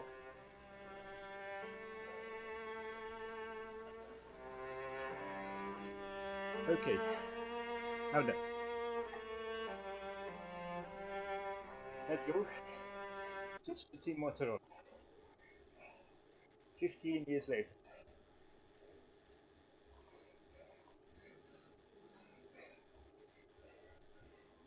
Hi everyone, I'm Phil. Here we go. Hi everyone, I'm Phil Liggett. For the next 12 days, I'm privileged to join the Motorola team and just see how a top-flight multi-million-dollar team faces up to what is a most important week on the world professional calendar. It is the spring classic time here in Northern Europe. 15 years later. Them prepare for Paris Roubaix at the Hell of the North in northern France, and then down in the Belgian Ardennes, where they will prepare and ride Liège-Bastogne-Liège. Two totally different classics and two of the oldest classics on the world calendar. Paris Roubaix began in 1896, the Liège-Bastogne-Liège in 1894. One is over cobblestones in northern France, one is in the beautiful Ardennes where the hills are short but very steep, and two different types of cyclists are often called for. The Motorola team is a new team on the professional cycling circuit, and that's why I've chosen to try and follow them and see how they prepare. They're allowing us into all of their team meetings, providing we say we won't tell the other riders what they say during these very special private occasions. We'll also see how they prepare and talk to people like Andy Hampsten, the newcomer Phil Anderson, and of course the man who lost Paris-Roubaix by a millimetre last year, Steve Bauer. This is a team that has a lot of pressure on it. It's a new sponsor who wants to see results. Already Phil Anderson has given them two big race victories. Now can Steve Bauer win Paris-Roubaix? Or can Anderson or Hampsten come out and win Liège-Bastogne-Liège? We will feel that pressure. We will speak to these riders and the manager, and you will feel it with us. The Motorola team has 15 riders taken from 5 countries, but the immediate difference between them and other professional teams is that all except Dag Otto Lauritsen speak English as a first language. This winter, with a new sponsor to impress, team director Jim Ockovitz signed Australian Phil Anderson, who at 32 was seeking fresh pastures after 11 years as a professional. Ockovitz is a shrewd judge of man, and Anderson already had won both the Tour of the Mediterranean and the Sicilian Week. Anderson joined Steve Bauer a year after the Canadian left his Swiss team. Both are glad to have Englishman Sean Yates alongside them. To defeat the purpose. John Tomac is in his second season after an exciting amateur career that included notable mountain bike success. And there's Frankie Andreu, a 1988 Olympian, of whom much is expected this year. And Samsung's friend, Bauer is the name everyone talks of. Steve Bauer joined Ockovitz last season, and a French newspaper then claimed that he was being paid $500,000. Steve's a quiet man who usually lets his legs do the talking, and when he makes conversation, he also makes every word count. Beaten to the gold medal in the Los Angeles Olympic Games by Alexei Greywall, Bauer turned professional and immediately took a third-place World Championship medal in Spain. Bauer and Anderson are the team's leaders, but they rely heavily on the others, like extrovert Bob Roll from Santa Fe, whose humour helps keep morale high. And there's Andy Bishop from Arizona, but who lives in Belgium during the season. Not too far away, in fact, from Dag Otto Lauritsen, the Norwegian champion who almost won the world title last year in Japan. It's April now, the team is divided, and its other superstar, Andy Hampsten, is away racing in Spain. The Spring Classics in Northern Europe are underway, and Bauer knows he must rise to the occasion. Today the team has been training, and tomorrow it's the Classic Ghent-Wevelgem. Eric Heiden hands out the team's schedule. The Ghent-Wevelgem race, like all of Belgium's classic races, attracts the best riders. It's seen as a stepping stone to the upcoming Paris-Roubaix. There's a taste of cobblestones, and the short steep hills in Flanders always hurt. It would be nice if Motorola won, but that's not necessarily the intention. John Hendershot, one of the 12 support crew and one of 3 team masseurs, gives Dag Otto a light rub before the start, while Steve Bauer is looking for proof that he is approaching good form for Paris-Roubaix on Sunday. It's an important time of the year, even though the season is only 2 months old. It's incredible that they started using helmets. There's Greg LeMond, the Triple Tour de France winner, who's yet to win a classic race. And Laurent Fignon lost the Tour to Greg by 8 seconds in '89. It's in Zwift. Also on parade is Eddie Plankett and Frenchman Charlie Motte, so a climber they with were classic using ambitions back this in the year. days, in the 90s, at the end of the 80s, and it's still... And the rest who make up the 198 riders inside the velodrome on the outskirts of Ghent. Don't know why.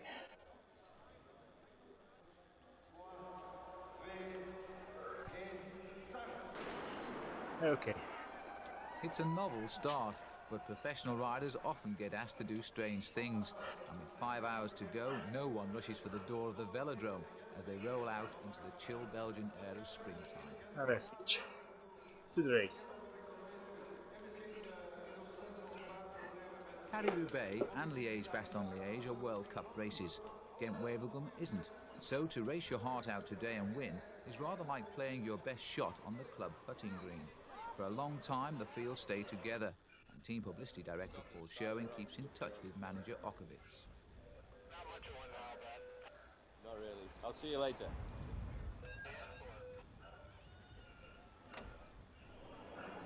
The race ends won by the Soviet sprinter Zhamodelin Abduzhaparov, his best win to date.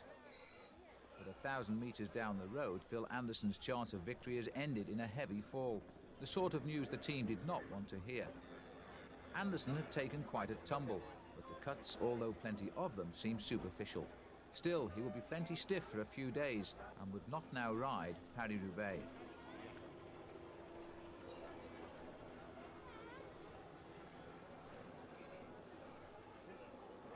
Oh, Phil, man. Is it? Hey, John. My bike's just over here, man. Sit there. You don't want to have somebody can snag it. Cumberbatch. Frankie Andrea was also ridden well, finishing 12th in the 210 kilometers classic, best of the team. Haven't aged a bit. Bob Roll, joined by his new wife, had found the race dangerous and was clearly unhappy. This was the last race before Paris Roubaix, and it had not gone well. Even on the uphill, people were crashing. I never seen anything like it. It was dangerous. I never seen so many crashes. Sorry, in the beginning, it looked like you guys were just smooth. Yeah, we were taking it easy. They took it easy, but once they started going fast, game over. It was disaster. No, it was just dangerous because of the wind. Yeah. At least the 200 kilometers would have helped with the training, and now the team had to start thinking about Sunday and Paris Roubaix. Next would be the traditional training ride to the Hell of the North. At the team's headquarters in Hulstra, Belgium, George Noyes and Neil Lacey, the team mechanics, load the bicycles for the run into France. In Europe, a frontier is never far away, and most cyclists talk their own version of French, English or Dutch, the language spoken in Hulstra and the Flanders area of Belgium. And the new sponsorship from Motorola has an added bonus. Okovits can keep the office in the car. That'll be bad. Well, there's no 5A, it's just on mud. It's like a dirt road. 5A is just covered in crap. Could be in trouble. Steve and Frankie study the thin lines on the map while they wait at Dag Otto Lauritsen's house. Matt? Are you driving, Doc? Yeah. This is what we'll be going through.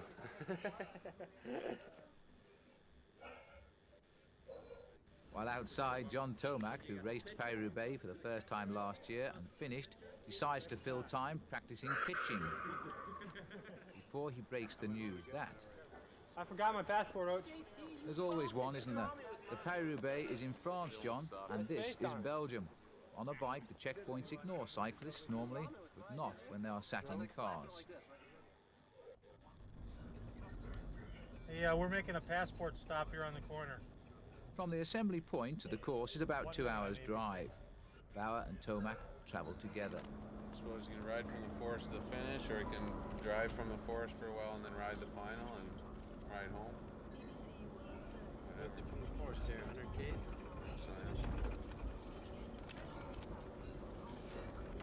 Trevor Forey Darenberg. From 157 to 160. Yeah, 105. That's still quite a bit of pavé, huh? That's 40 kilometers of pavé from the forest, you know? It's quite a bit. My suggestion is we did the whole thing last year. My suggestion is we drive about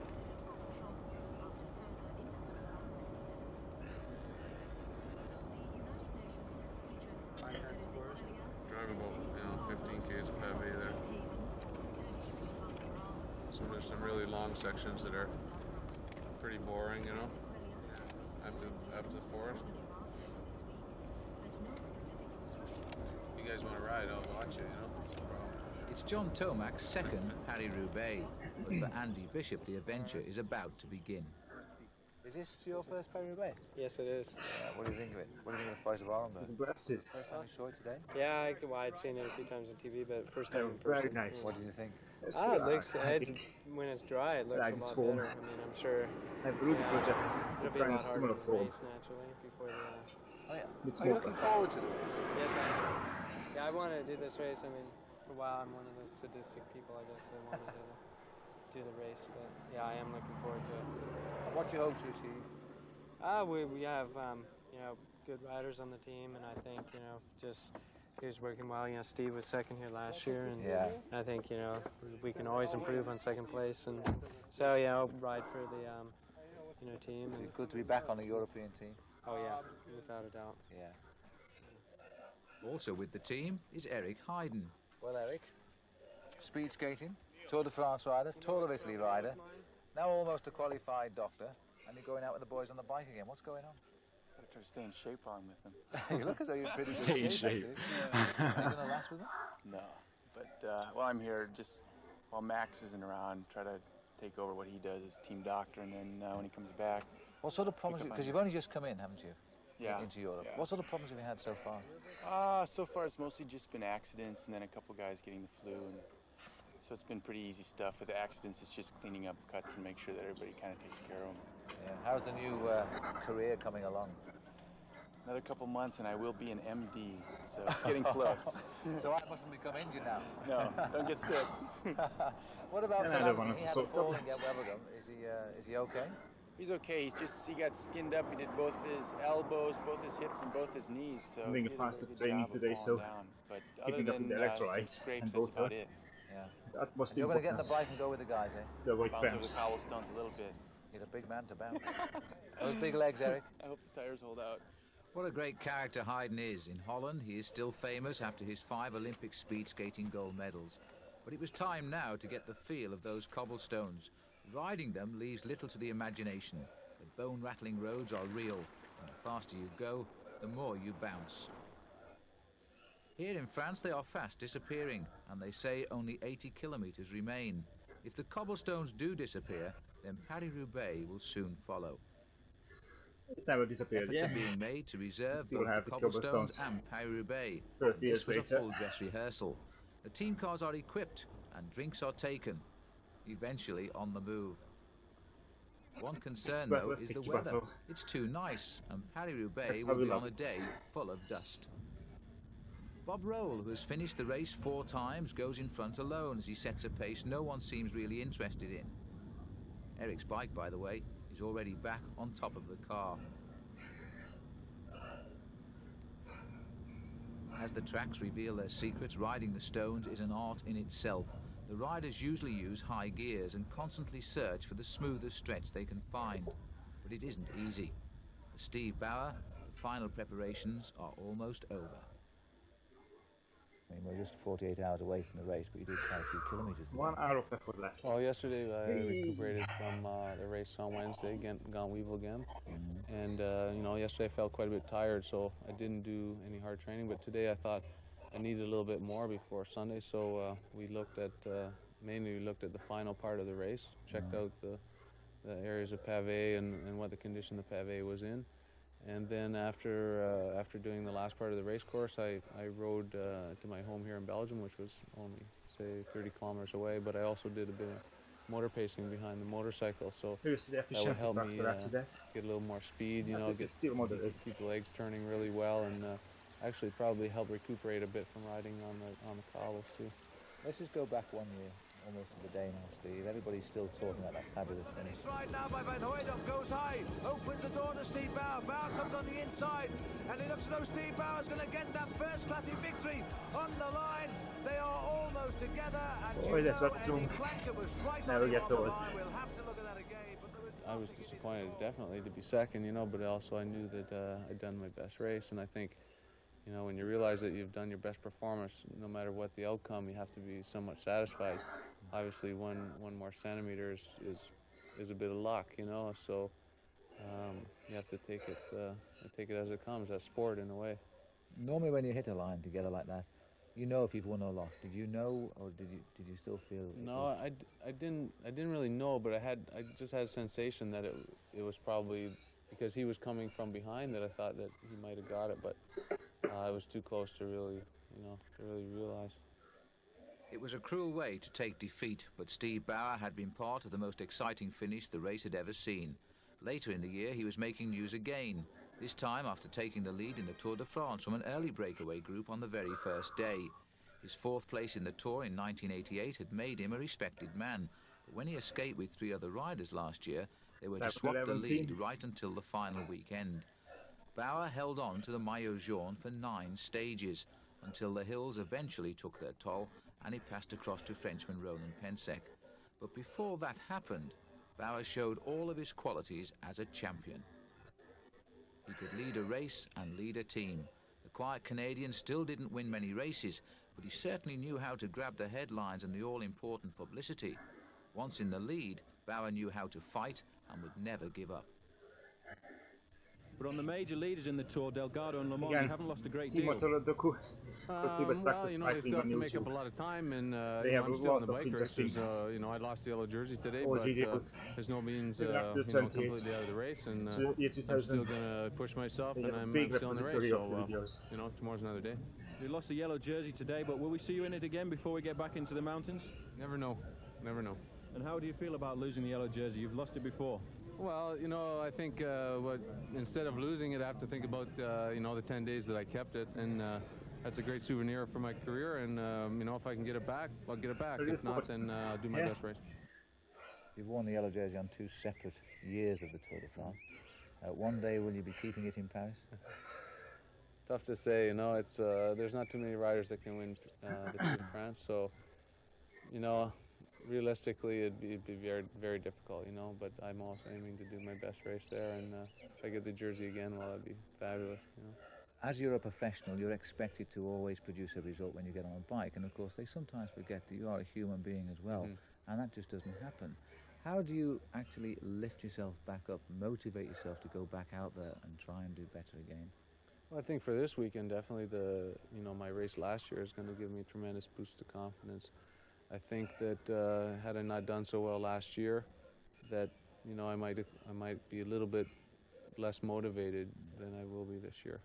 And I think holding on to that performance last year is going to help me a lot on Sunday. The day was now just 24 hours away, and the team had moved to its hotel in Compiègne, 80 kilometers north of Paris, where the race begins. The mechanics never seem to rest. Just as they finish the bikes, the team goes training, and it's back to cleaning, retuning and checking. Of all of the team's helpers, the mechanics seem to have the least use of a hotel room. The sun is still shining, and the riders have taken their final chance to stay loose. Frankie Andreu then comes in with more work for the mechanics. Got about that high.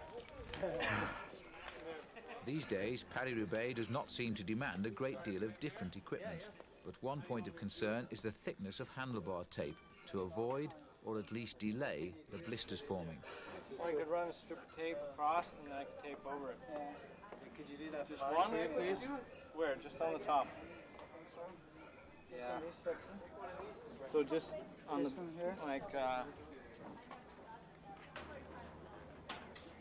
so if I run a strip like this, or back here, right?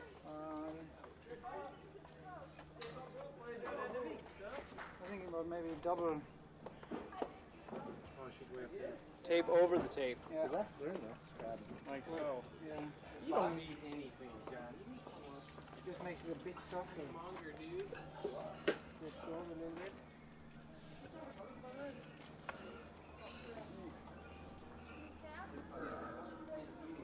Huh? Okay. Top and bottom. Don't have to do it here. Not even here? No. Rebandaging. Just on the top. I mean, you could do it there if you want, if you don't mind. Rebandaging the handlebar. Ready for the race. Just do it all around. From like starting from about right here. Yeah. This is the Shimano shifters. Yeah. Okay. A big advantage. Do you want extra tape? Give them the head to the 80s. I don't need extra tape. And because of the weight, the left shifter, the front shift, for more than a decade. Yeah, someone else first and then I'll... Definitely Robert Loop shifting for the front and STI shifters for the back.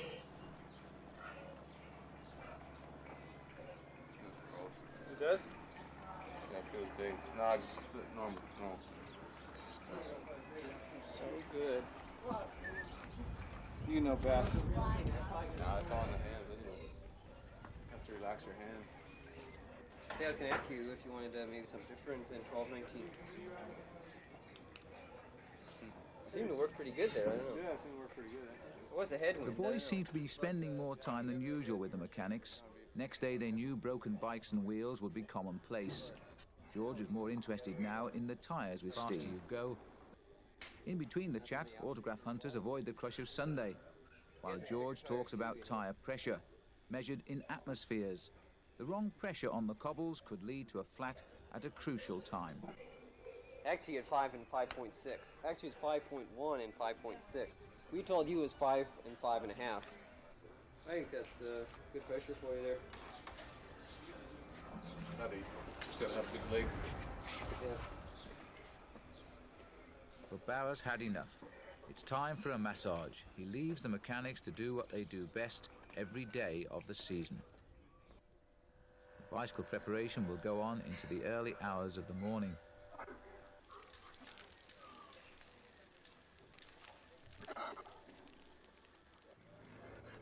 So, Sprocket? I don't remember. I mean, it's not actually that many when you think of it. It's only like 16 bikes, but a million wheels, and it's just never ending. We're preparing like 30 pairs, and then we'll have 7 pairs in the car following, and then another 5 pairs in another car, and 5 pairs in another car, and then all the wheels the guys are using, then all the wheels that are in the spare bikes all have to, and they're all with the special larger profile tire there. So that's like 60 tires to glue on just for one day, and then take them all off the next day. So 60 tires for a race on Wednesday. Each day. Upstairs, the riders check in for a massage at a pre-booked time. It's important they are not late, as this throws the system into some disarray. Head masseur is Trudy Roberts, who has the job of taking the pain out of racing even before you have any.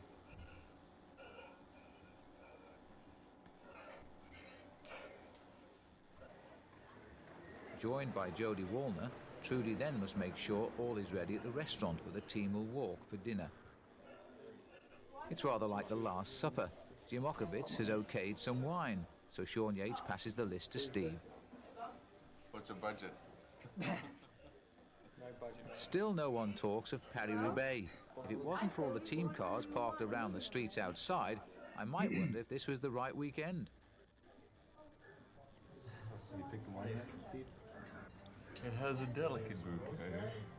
Fruity yet smoky.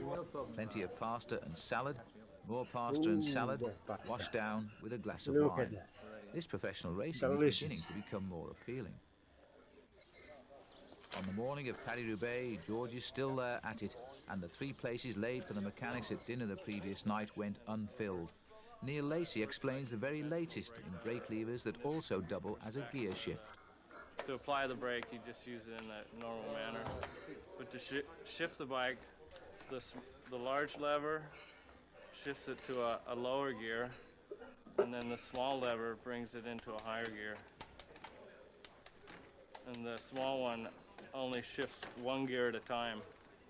The large one, you can shift 1 gear, or you can shift 2 gears, or 3 gears at a time. Because the road is so bumpy, the riders have a little trouble when they take their hands off the bar to use a conventional shifter. So this will hopefully give them a lot more control. And the left lever works in the same way. To shift into the large chainring, you use the large lever to bring it back. This is the small one. It's like going to war. The final briefing, and the atmosphere is a nervous one. No, so let's get a final briefing. You got the band-aids already, eh? Huh? You got the band-aids and the thumbs? You want to hit that TV? Watch your head. You guys know where the start is today. It's the Place du General de Gaulle. Same as last year, that palace up the road here. So everybody has to make sure, go downstairs, we should leave together, go to the start, sign in, and we'll work our way into the crowd with the cars and get settled in. The Swannier cars have to leave 15 minutes before the start, so if you need, make sure you when you get over there, you get your feed, you get your other stuff right away. If you want something for your legs, so that, because they've got to leave 15 minutes before the start. You can also take a feed from the car after the first 50 kilometers until the last 20. The same procedure, till 20 to go. Till 20 kilometers to go. You have to come behind the commissar's car to do that, unless you're in a group of 15 or less. Then you put your hand up and I go up to the group and I can give you something right out of the car. Unless the commissar tells me no, and then I won't give you anything. So do not throw your bottles away until you're absolutely sure I can hand you something. And so hang on to your bottle at least until I've handed it to you and it's a clear. The first 110 kilometers till we get to the first pavé. You know, Andy, you and Nathan are going to be 100% working with Steve. That means you stop for everything. For flats, for crashes, you get him his food. If he needs clothing, he wants to take something back, you keep him out of the wind. You got to cover him 100% until you get to the first pavé.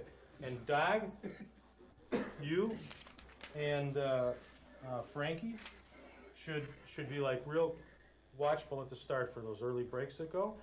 Also, you two guys, you and Frankie should be setting Steve up and bringing him to the front when we get near the pavé. All right, and setting him up in a good position so when he hits that pavé, he's in the first 20 or 30 riders. You know, wherever he wants to be, he should be there, and you guys should help him, keep him out of the wind, and get him up to a good position. All right, and then you're on your own. John, you, Sean, and Bob are going to pretty much ride your own race. Once you get to the pavé, it's all for Steve. You know, you got to stay up front. You should go in breaks if there's a break going. You know, like if Frankie or Doug or Andy or Nate, you're feeling good. You too, even though you've done this up to this point, if you haven't had to do too much work and things have gone pretty well, you should be up there as well. And in good position, riding at the front, and always keep an eye on Steve. And any problems, you got to stop right away and give up a wheel, and then bring him back to the position he's at. Okay? You don't even think about it. The first guy that sees him get a flat, you have to stop immediately, give him a wheel, because I'm going to be so far behind that it's going to be 5-10 minutes. Sometimes I'll be behind the group. So make sure you stop and then you wait for me. When you're in a break situation, remember this, and we've emphasized it all along. Don't overwork in the breakaway. You get into a break situation, only do as much work as everybody else is doing. Just come through, but don't drive the breakaway. Just do your bit. It's a long ways to the finish line, and I don't want anybody saying, yeah, I was in this break and I felt so good and I was working well, and then all of a sudden I blew. I don't want to hear that tomorrow morning. You're going to come into the velodrome, and when you got a lap and a half on the velodrome, it's a pretty big velodrome. Remember this, when you're sprinting, do what Steve did last year. Road riders always tend to drift when they're coming out of the turns, and if you come, there's always plenty of room underneath to come around.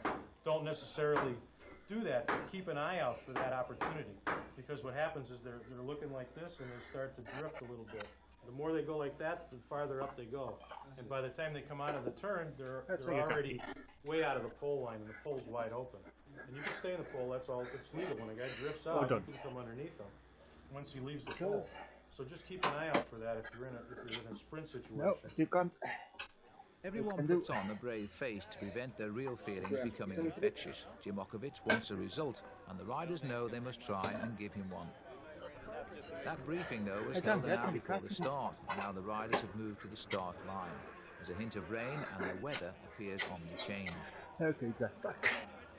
And there's Sheila Griffin, Motorola's corporate director of advertising. She's flown in from Chicago. Just tell me, Sheila, why is Motorola becoming involved in cycle racing? I think because as we get into the emerging personal communications businesses, we want the Motorola name more well known to the general public. Well, let's hope after today, at least we've got Steve Bauer flying the flag. That's right. Yeah, Steve Bauer certainly does the job for getting the Motorola name out there. You're basically happy with the start of the season for Anderson's been very well. Yes, they've been performing very well. I think the quality of their performance, the endurance, the training, all of those things have factored in to start the season out very well. And for Andy Bishop, these cobblestones would not be just on television this time. Laurent Fignon's best finish was third in 1988. Perhaps today he'll get first. And there's defending champion Plankert, who looks happy. Okay, I give up. Van Hooydonk from Belgium. They're both among the favourites today. And there's Marc Madiot, last French winner in 1985. France doesn't win this race too often. Greg LeMond, who has fitted a pair of forks with shock absorbers on, it seems the most intelligent of all of the special equipment on show today.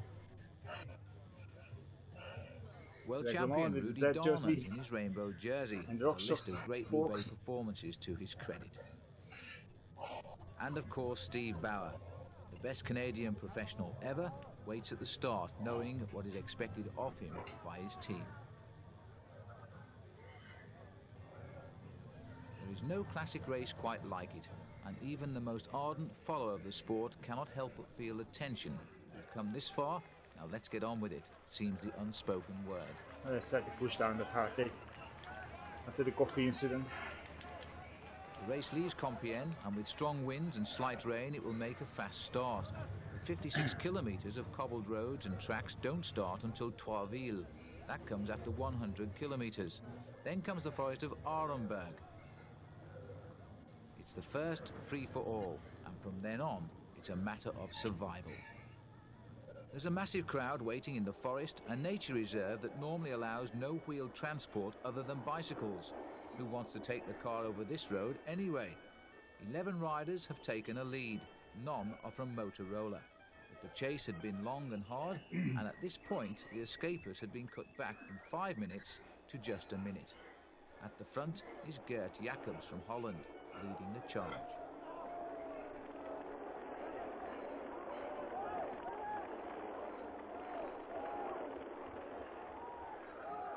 Okay, half it down. Riders try to seek the smoothest section of road, and it seems to be where the crowd is standing. At the back, the field closes in. The crowd was as big this day as any modern-day Paris Roubaix. If anything, it's getting more popular. Then we are going to cool down, making it essentially right after that.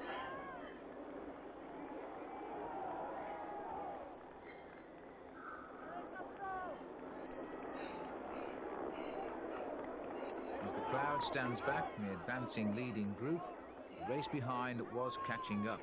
The two riders were already in trouble, Greg LeMond and Laurent Fignon. Both have punctured and are now trying to catch up. They're in the third group on the road.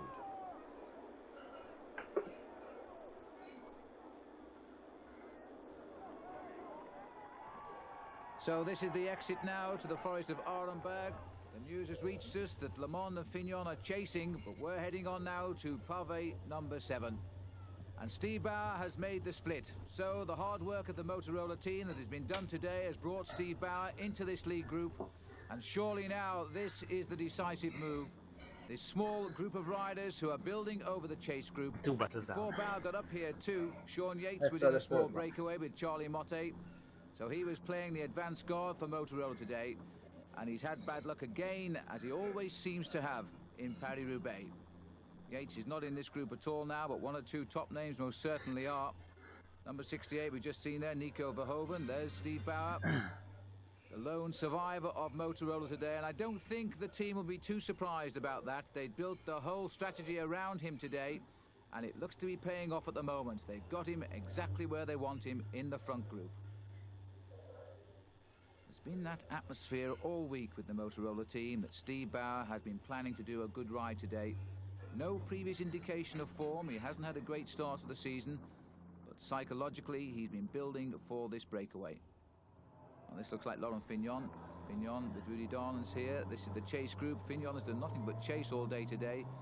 Every time he's contacted the group, bad luck has put him at the back again. There he is, twice winner of the Tour de France, and having to work now to contact the group ahead. Bauer is in that group. World champion Rudy Darnand's also a man of Paris-Roubaix who's done so well over the years in this event. He too having a season dogged by bad luck, and how many times has that happened to the current world champion? Winning the title is one thing, but once you pull on the rainbow jersey, there he is at the back, you always seem to be on the defensive. In this group with him too, Tom Cordes, former amateur and junior world champion. I think it's Michel Vermont, the other rider in that group. Let's go back up to the lead group. 18 seconds now, that small group. Laurent Fignon should get back. He's closing it down all of the time. And the crowd's lining the route, showing the direction of the race.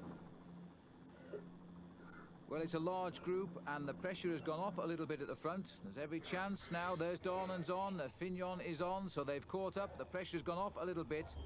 Jean-Marie Vamper's number 8, the winner a couple of years ago at Paris Roubaix, 5th last year, and in the decisive move again.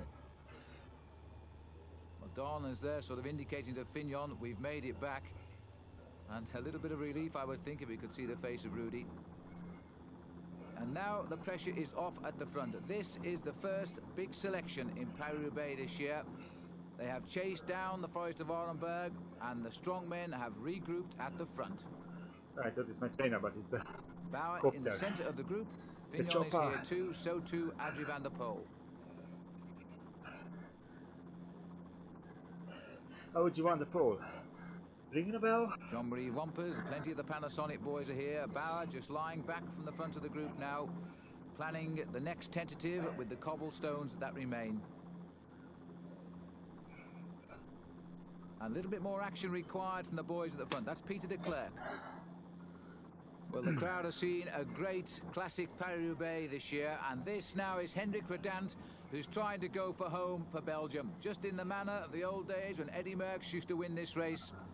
And now Hendrik Redant, certainly not quite as fashionable in his time as Eddy Merckx was a few years back, but Redant trying to leave this chase group. He's got a teammate in the group too, Peter de Klerk. And I think Marc Madio's made the group, but this is the lead group now beginning to fragment, and there's no sign at the moment of Steve Bauer. That is Bauer. Bauer has realised the attack has gone. He's trying to get across the gap. He did exactly this 1 year ago, and Redant has punctured. Redant has punctured his lead about 35 seconds, and his back wheel is out. And clearly the team car is not on hand, because I think the team car, in fact, was trapped behind the small chase group, which was forming behind him. And here they are, and this is Peter de Klerk sitting at the back. The teammate who thought he was defending the lead of Redant, and now he's going to come round and find him standing on the roadside. As they swerve to avoid him, well, the change is a good one, especially for Paris-Roubaix, where the mechanics are so often delayed by the narrow roads, the cars. And there's Redant starting off, and as you can see, he's going to rejoin the race right at the front. But psychologically now, he's going to have to get himself back into gear. From a man who was racing to win Paris-Roubaix with a lead of around about 35 seconds, he's now having to think of rejoining the front group, and really that is quite a blow. Well, this is Bauer here, Michel Vermont in the centre, and it looks as though they're trying to get across the gap. They have a bit of work to make up. Let's have a look along the route. One lone rider down there, looks like Marc Sergeant of Panasonic, I think. And a bit further up, Paris-Roubaix is blown apart here on the cobbles around Templeuve. And there is the big group, but even further ahead now we've got this small group which again is splitting up, the group that swept by Redant, and that is Marc Madio going, and he's going at precisely the point where he went when he won this race 6 years ago. And into the stadium now, and it looks as though nobody is going to touch Marc Madio. This is the view the spectators have in the velodrome at Roubaix, and all they've got to do now is await the arrival of the man in the flesh. They're beginning to refer, I think, to Marc Madio as the 6-year man, because he won the amateur Paris-Roubaix, then he won the big Paris-Roubaix, and now he's going to win it again. They're all separated by 6 years, and here he comes. Listen to the crowd. A Frenchman at last sweeping in to Paris-Roubaix. There's only been Marc Madio and Bernard Hinault since 1956. When Lewis and Bobet was the winner then. When Hinault won, Bobet was here on the podium to shake hands with Bernard Hinault. Sadly, since then, Lewis and Bobet has passed away. But Bernard Hinault will be at the finish line this time to see Marc Madio. I'm not surprised he punched the air there at the crowd. One full circuit to go of the stadium, and nobody can possibly catch him now. Well, Paul Sherwin has indicated to me that Steve Bauer is catching up with the chase group. Well, it must be some dramatic chase that as he's coming into the stadium, because he is just off the back of the lead group at the moment. We can't see them. We've no cameras outside the stadium. All of the cameras concentrating here. We'll have to wait now for the arrival of that chase group and see if Bauer has latched on. But for Marc Madiot, it is sweetness today. The winner of Paris Roubaix for the second time in 6 years, the 3 times in all if you include his amateur victory as well. Here's the chase group onto the stadium now, a lap and a half behind. Jean-Claude Colotti, Franco Ballerini. Now, has Bauer made it? Bauer has made it. Bauer is lying, 5th man down. Well, he could only have just got on. Bauer is in 5th place here. This is the working group that has come together in the last kilometre or so. They've caught Ballerini, who was chasing down Madiot alone. He never made progress. They swept him up. Peter de Klerk is in here as well.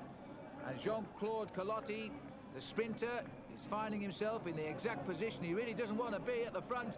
Bauer is coming on the left of our screens at a run like he made a year ago. That was for first place with Eddie Plankett.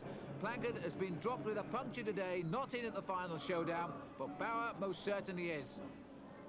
And they're coming off the banking now, the couple of lapped riders coming through on the inside there. But this is the sprint for home, and Jean-Claude Colotti is led all of the way and holds it on the line. Bauer on the right. Well, I think he'll be in 4th place. Carlo Bowman's pipping him for 3rd. And watching the sprint too was Marc Madiot, his 2nd victory in 6 years, and 6 years before that, he'd won the amateur Paris-Roubaix. Alongside him was Bernard Hinault, the only other French winner since 1956. Steve Bauer had nothing to be ashamed of. He'd ridden well. His 4th place, a kilometre from the finish, seemed impossible. 9th was more likely.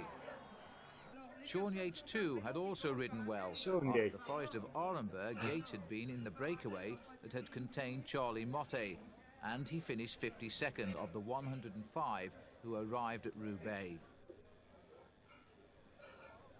This had been a competitive Paris-Roubaix which, as usual, left its mark indelibly printed on the minds of those who rode it. Bauer kept the Motorola team up front, and the rest of the team did their job too. Andy Bishop finished 48th. A great start to this classic courtship. I think the showers are the nicest part of this race to the riders, and as usual, there's no privacy attached to professional cycling. Enjoying the sun outside, there's relief written all over their faces, but only for a few days. Now this race is over, it's Liège-Bastogne-Liège, but this isn't the time to mention it. Dagotto Lauritsen had been the only other finisher. Bob Roll and John had played their part and left the field of battle satisfied. New Zealander Nathan Dahlberg was still smiling, but Bauer was the man, as everyone had hoped. Well done, Steve. Thanks. Well, it worked out almost as exactly as you said you were going to ride it. Yeah, I think I rode well, and tactically, Madiot made a good attack. He made an attack at the right time, and everybody kind of sat looking at each other, and, you know, a couple more guys went, and I think it's looking a little more for the teams that had more riders to control that attack, you know, like Panasonic and PDM had a few guys, but, you know, I missed a good one. And, where did you contact that chase group? The velodrome there. On the velodrome? Yeah, so, I mean, I was working with Duclos LaSalle and Vanderpool and a few others, you know, and I got away from them with Sargent and Bowman's, and we just got them coming to the velodrome, so I did a lot of work to catch, and for the sprint, my legs were a little bit dead, but I was happy, you know, to get in there. In the finished sprint, Bauer was still recovering from the chase, but he produced an inspired shot at the line as he tried to come through on our right. It was close, but Jean-Claude Colotti is a great sprinter. So too Carlo Bowmans, who pushed Bauer back to fourth.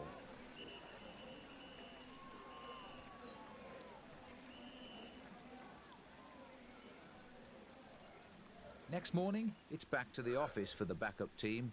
The Paris-Roubaix is now history, and sights are fine-tuned on Liège-Bastogne-Liège, the next target. Running a top professional team requires expertise in administration, bicycle equipment, and a medical knowledge, and the ability to stay one step ahead too. It's no good on the day finding someone forgot to order the wet weather wear. A professional team can now cost up to $6 million a year to run, but a successful team brings in more than that in public awareness of the product it endorses. Racing equipment is expensive.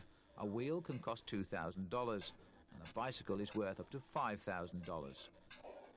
Tyres, when flatted, are thrown away or used for training if repaired. John Hendershot, affectionately known by the team as Shot, has to keep his medical shelves fully stocked at Hulstra. Over here we have the vitamins that each rider takes. Our sponsor NutriQuest right now is computerizing their nutritional programs. From the computerized printout we can determine what each rider needs. Those are all based on blood test data, urinalysis data, and a diet log. Over here we have a variety of homeopathic remedies that we use also. Each item is researched and there are no ingredients presently on any banned list. Here are musettes that each rider receives during the race itself. Sometimes they'll receive one of these in a race, sometimes two. And in those musettes, we include a variety of different foods, from glucose replacement fluids like Extran, essentially that's what we've gone to this year, to energy bars, a bar like, for example, a power bar. Those are very compatible with these liquid glucose drinks.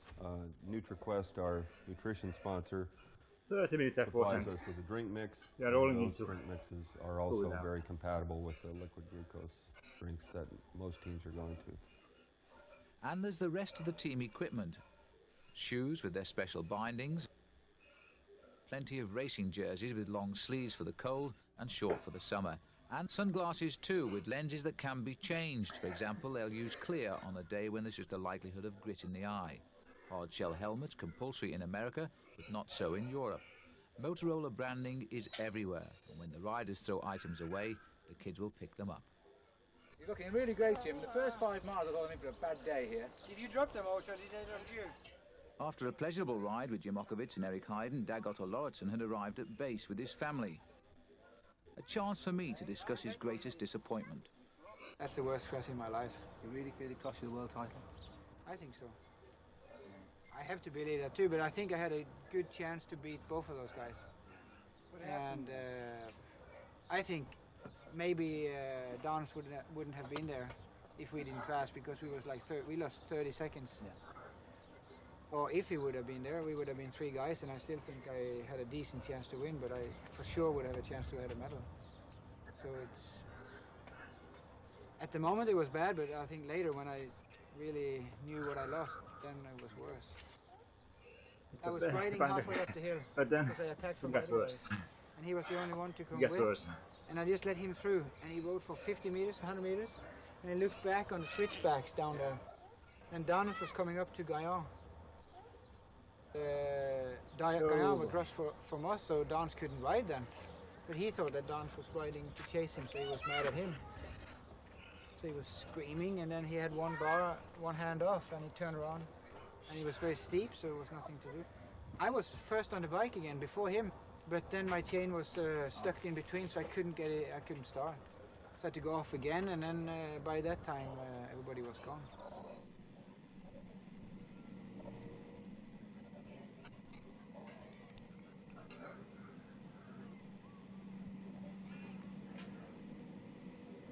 That was really a bad luck. Yeah. First I broke my hand in the beginning of the classics, and I was 8 weeks away from racing. Then I was coming back in form, and then I think that was one of my best races. So.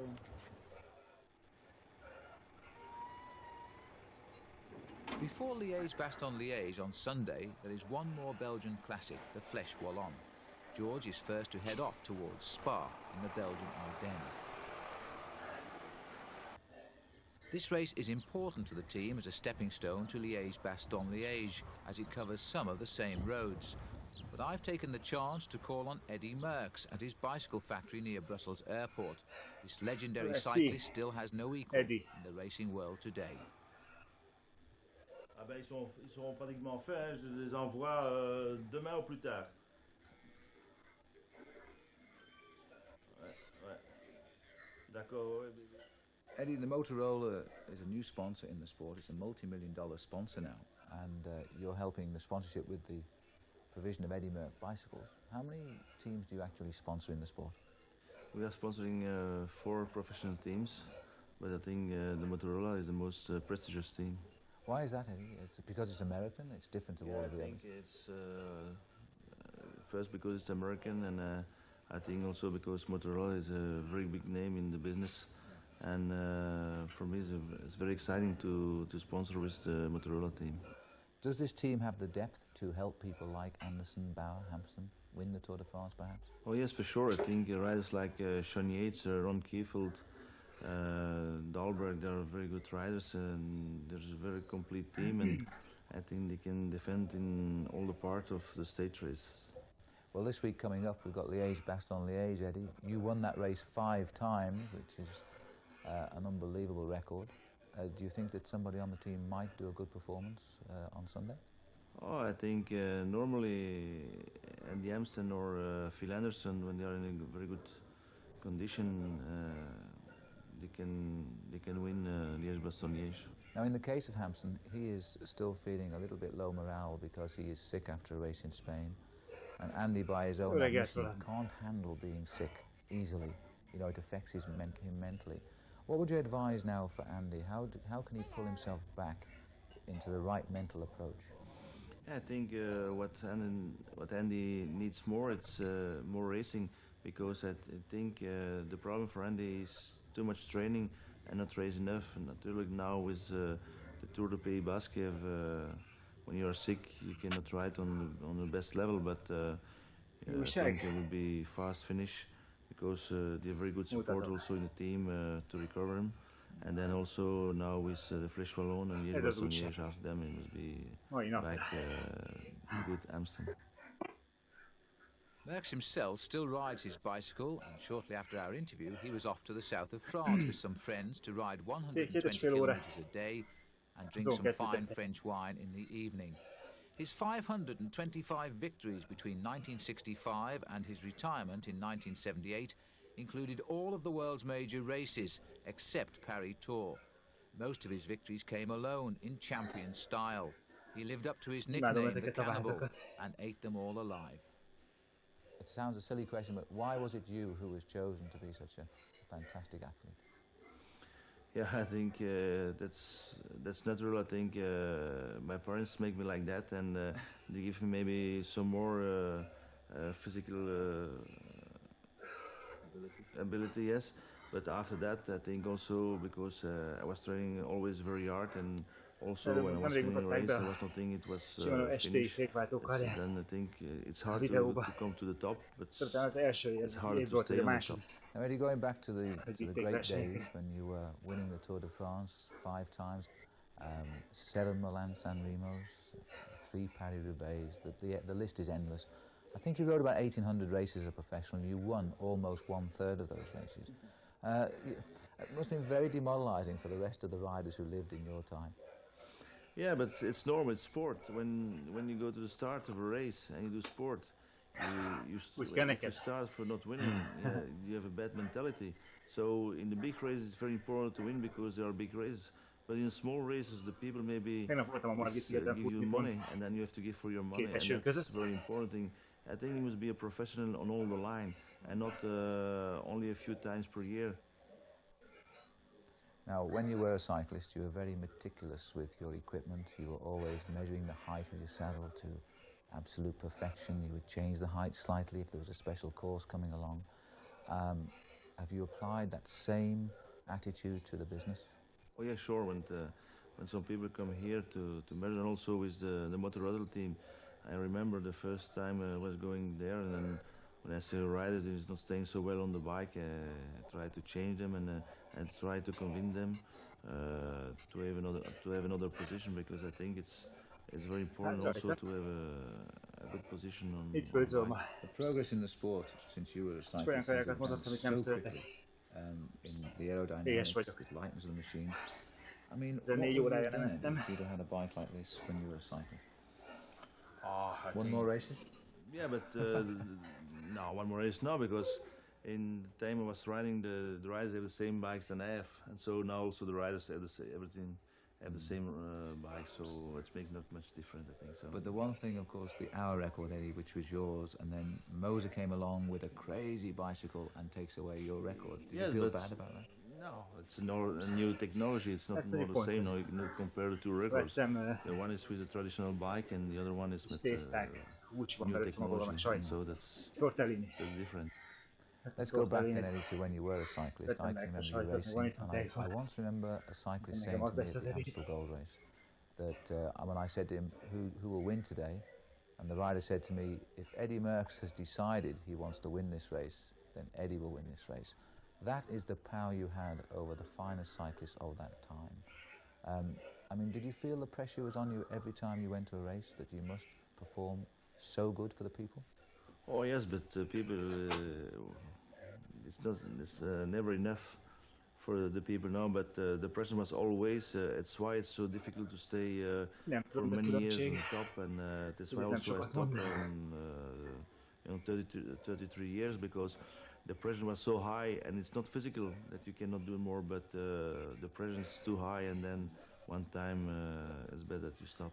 This, of course, is something which is the Motorola team is now facing. It's a new multi-million-dollar sponsor. They have to prove to that sponsor in 1 year that they are good, and therefore results in the pressure. And it's difficult for a team now, isn't it? No, I think they have also good riders. They have very good experience, and also they have good managers in the team. I think it's a very good, complete team, and they have all very good results in the beginning of the season. Like Phil Anderson was winning the Tour Mediterranean, and also in Sicily week, and they have good results, and I think they will have also very good results like in the Tour of Switzerland, Tour de France. I hope that Motorola will be very happy, because I think the American professional team in Europe is very considerate, and it's something others than European team. Eddie Murk remains an expert in his field. His bicycles bear his personal touches, and he is always looking for the innovation. As a father too, he's pleased that his son Axel is also a champion of the military, and Eddie, as a member of the Olympic Selection Committee, may one day be faced with a difficult decision. But he's pleased with one decision, that of supplying his machinery to Motorola. He also promised to call in on Andy Hampsten on the day before Liège-Bastogne-Liège. But next it was flesh wool on, and there was fresh blood on the team with the arrival from Spain of Californian Norm Alvis, although he should be used now to the northern climbs. Brian Walton, a talented climber from Canada and a very good time trial rider, was here as well. I guess since he's the big guy and wins all the races, this is his look, you know. The team had taken over a local cafe to get changed in, and Phil Anderson, his wounds healing, was also back on the team for this first of 2 hilly races. Oh, mais c'est bon, même un long comme ça. Parce que le serré, il Ja, va ik doe Joost. comme ça.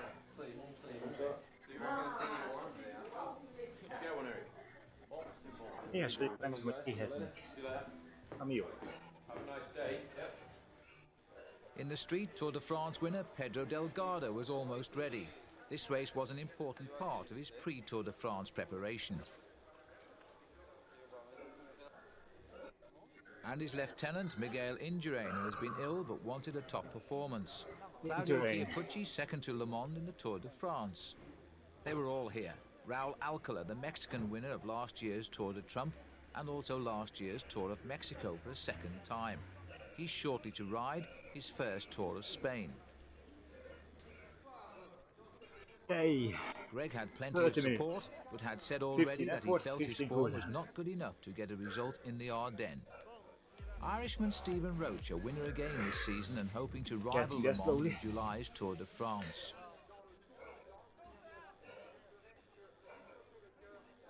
Time for a joke. With snow, rain and sleet forecast, the field makes ready. This race is famous for its ascent of the Mer de Huy, a brute of a hill in the finishing town to be climbed this year 4 times.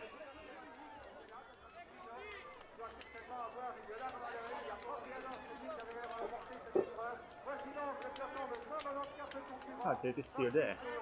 Not surprisingly, the field stays together for a while. Just one lone leader in Danny Neskins, who went clear soon after the start. his moustache dripping with the chill moist air of a cold day. Ez egy nagy része sisak nélkül. Lobogó mezek. But on the first climb of the wall, there were signs of fatigue, Yeah, and soon the field really. would break up completely. Both Phil Anderson and Brian Walton are well to the fore, but Andy Hampsten was already in trouble. Néhányan nem, de többség azért megborotvált. There were two clear favourites, the Italian and defending champion Moreno Argentin and Belgian champion Claude Coquillon, who had prepared especially for this race and the Liège-Bastogne-Liège Classic. He was born in the region and retires this season, and he's made no secret of his desire to win both races. But in the end, victory went to Moreno Argentin.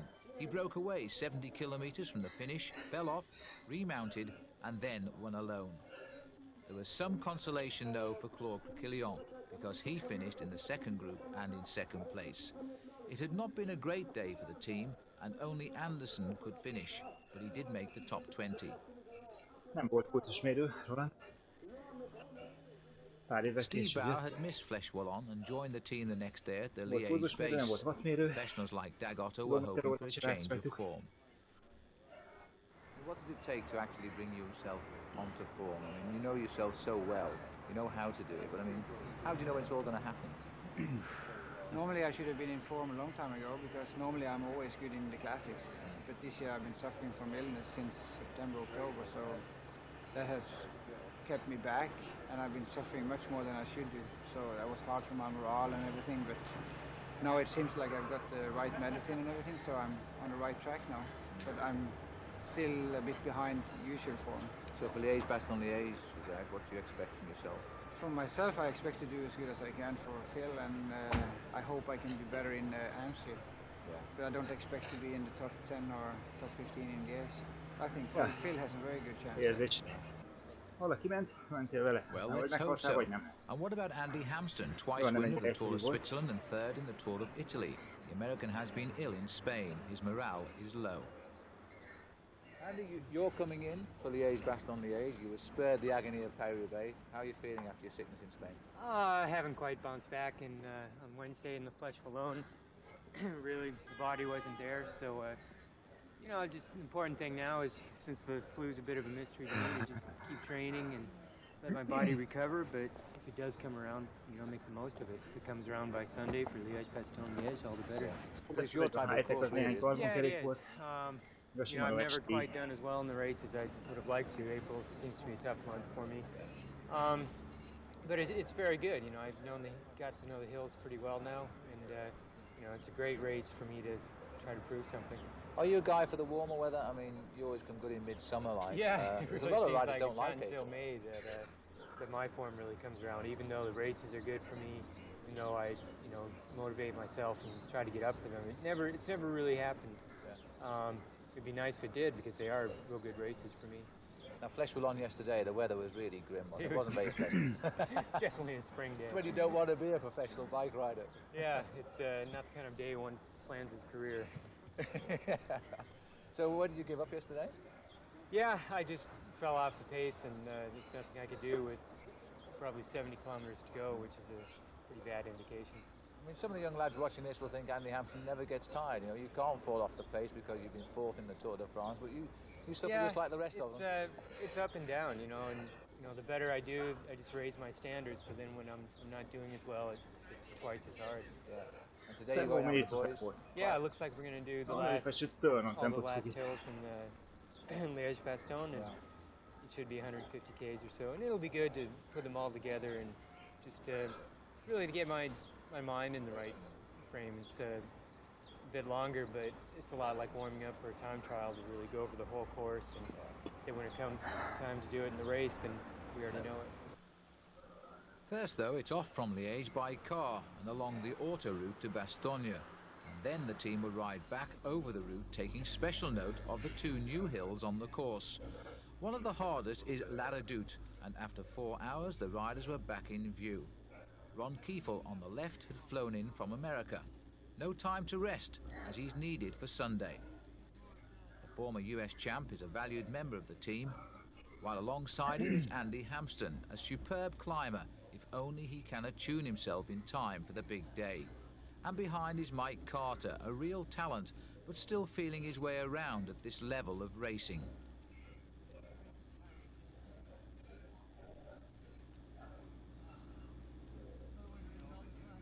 The Liège race is all hills. This is only one of 10, and they are all steep.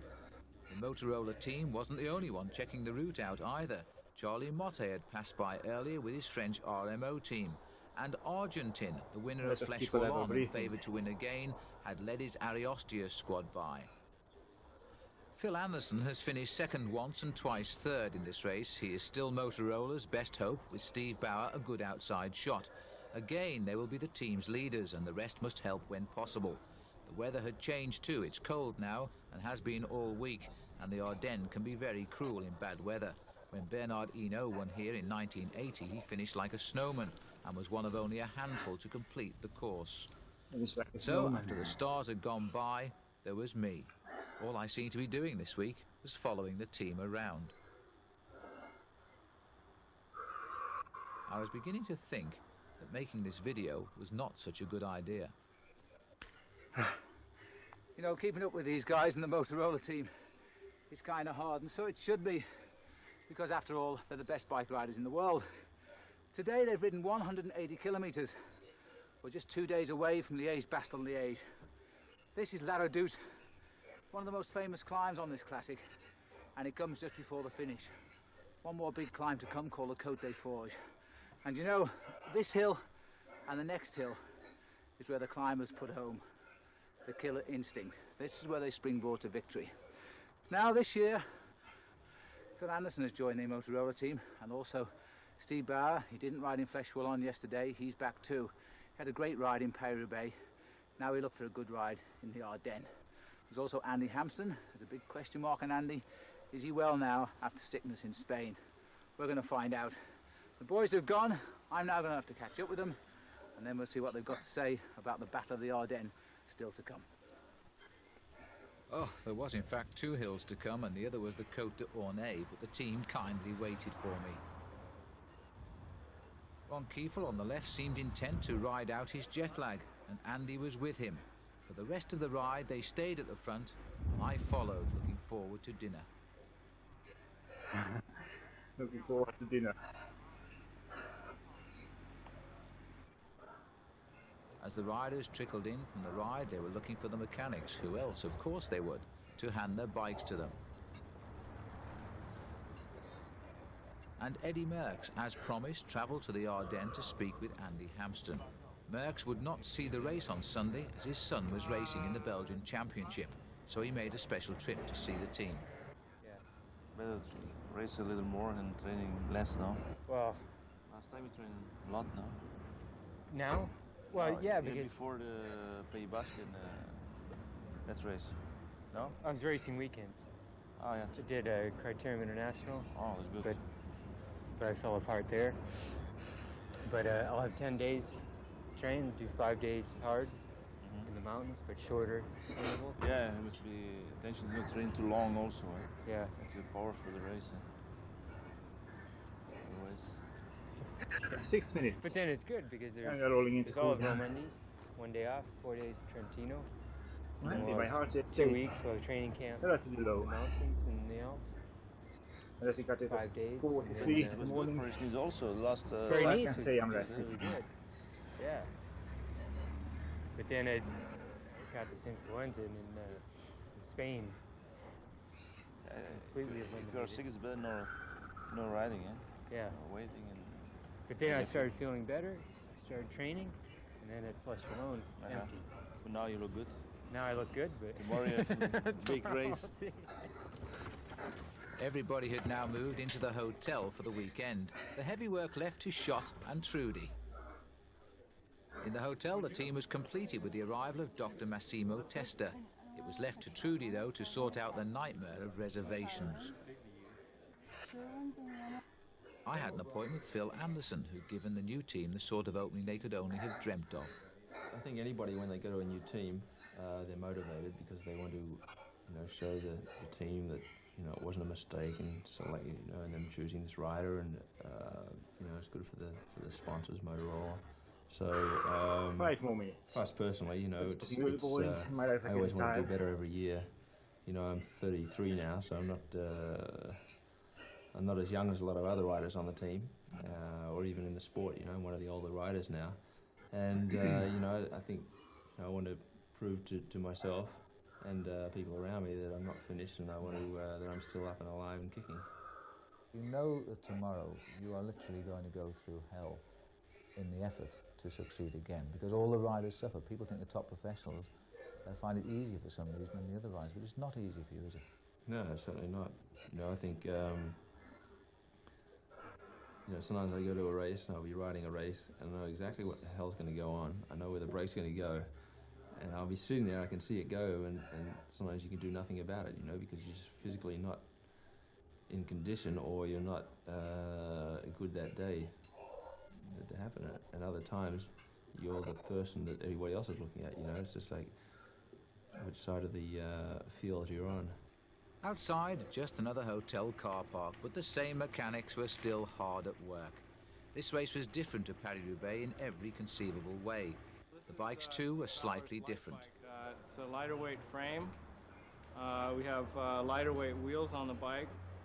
With instead of 32 spokes, it has 28. It's also, the wheel is laced differently. This is what we call a radial wheel, where the spoke comes from the hub and goes directly to the rim instead of crossing over other spokes before it goes to the rim. It also has a lower profile tire because the road is smooth, and they don't need that extra protection that they get from the higher profile tire. In Paris Roubaix, they use a 7-speed freewheel in the back. Now we're using an 8-speed freewheel. Also, the gearing in the rear for Paris Roubaix is only a 12-20, and for Liège-Bastogne-Liège, we use a 12-23. In the front, last week they were using a 45 chainring. Tomorrow they will be using a 39 because there's quite a lot of hills in the race. The bike, the other dimensions on the bike are exactly the same as Steve's heavy bike, so when he gets on it, it feels just like his other bike. Desperately trying to keep my upset low, as low as possible. Now, Jim has just told us that your job in Liège-Bastogne-Liège is not to finish, but he's given you some special work to do at the start, so I guess that's the job as a professional. Yeah, you know, you can't, you have to be very realistic about what you can accomplish. And, you know, I have the goal, my goal tomorrow will be to help the team, try to do my work early, cover the brakes. If somebody gets a flat, go back, help them with a flat tire. If there's a crash, you know, come back and pick up the riders that have fallen. You know, just kind of do all the dirty work the first half of the race, because since I have done so much traveling, flown to America, come back, I know I'm not ready for 250 kilometers. What's your job tomorrow? Have you been given your orders yet? I have. My job is to watch after Phil and Steve and keep them in position and keep them out of the wind. How are you finding the racing here now as you've come over and sort of living the top pro lifestyle now? It's a bit different than the States. It's, it's a little more difficult, I'll tell you. It's actually brutal. Oh yes, but being a top professional does have its rewards. The food's good. About tomorrow morning for breakfast, I have to go to the kitchen to set the breakfast. Should I how many rice and how many pasta? Today how we go? Pasta On the route. half and half.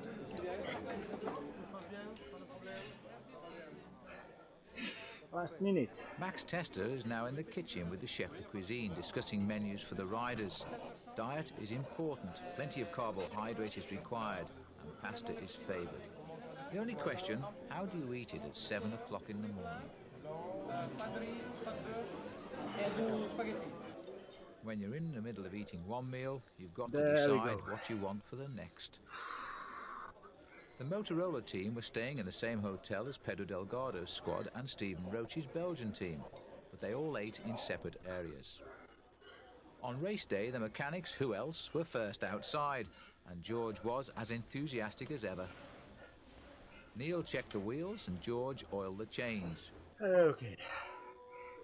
While inside, Jim Okovitz was giving his team briefing, 1 hour to go. At the start of the race today, Carrera and Ohio State control a lot of the race. They have 9.5 kilometers essentially. And they're not going to let brakes go away and get a lot of time. I think that they're in a good position to do well in the race today. I think that's and not bad. Teams are going to control a lot of that stuff. Steve, you and Phil, you've got to be real attentive. You know, you guys know when something's going to go. I mean, if you see Crickleon going and Argentine, those guys are all going to react at the same time, and that's the bike race. The race start is only 400 meters away, and the weather is not looking good. Schott is checking supplies for later on, while Bauer seems unusually bubbly before a big race. There's no doubt who the press expect to do well, though. That's nice. What about Jim? We'd like to see a top 10 finish today, and maybe a little bit better if we get the chance towards the end of the race to make it happen. Most riders had stayed in the area after Flèche Wallonne, and the crowds were big, hoping yet for victory by Claude Criquillon. He's never won this race, and this was his final chance. Among the earlier rivals was Pedro Delgado and Edwig van Hooijdonk, winner of the Tour of Flanders, a hopeful Criquillon, and Miguel Indurain. Greg LeMond's form too was better than this time last year. Jersey. Milan Sanremo winner Claudio Chiappucci was now a real champion in Italy's eyes. And Stephen Roach had told me he would be in the decision in this race, although he may not win it. So, confident all, at least that's the impression they give, the field heads out into the Ardennes.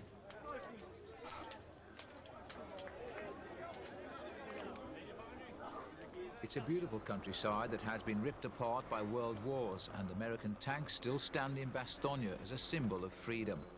For a while, the race keeps together. But soon...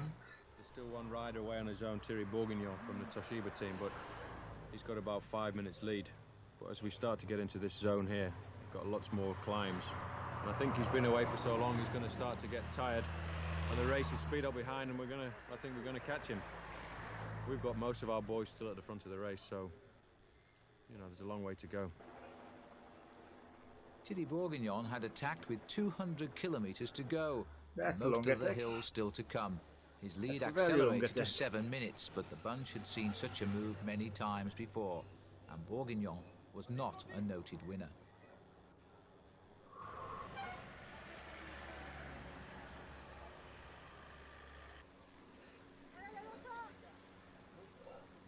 The Motorola team were under pressure, but who wasn't as the pace was stepped up in what turned out to be a very aggressive race.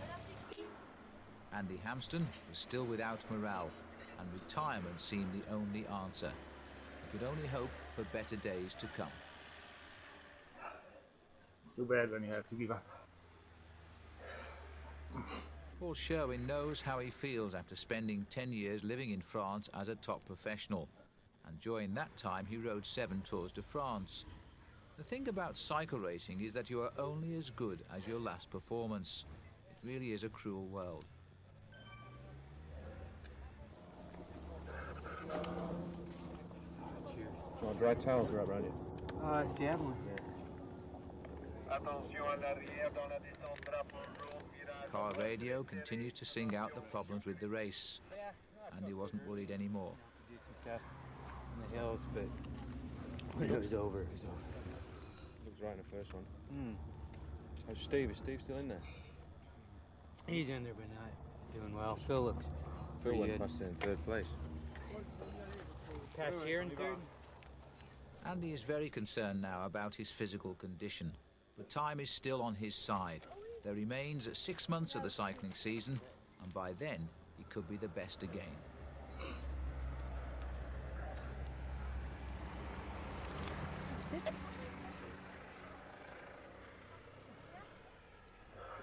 The race leaders are heading now towards La Redoute, and the group in front is now 10 strong. Absolutely worth it. Argentine is there, so too Criquillon, but Anderson, the only team hope left with a chance, is chasing in a group a minute behind. This is Criquillon's final chance to win, and he attacks after Rolf Sorensen, who has already taken a 30 seconds lead. Sherwin is already at the finish. About to finish. You're the publicity director. What are you going to say about the team today? Well, not had the most successful day in the world today, but Phil's in the second group, and it looks as if they might just catch the group in front. So we'll have to see how they perform. But it's not been a brilliant day for us from a publicity point of view. Well, you've ridden this race, Paul. You've ridden 7 Tours de France. You know the ups and downs of professional cycling, don't you?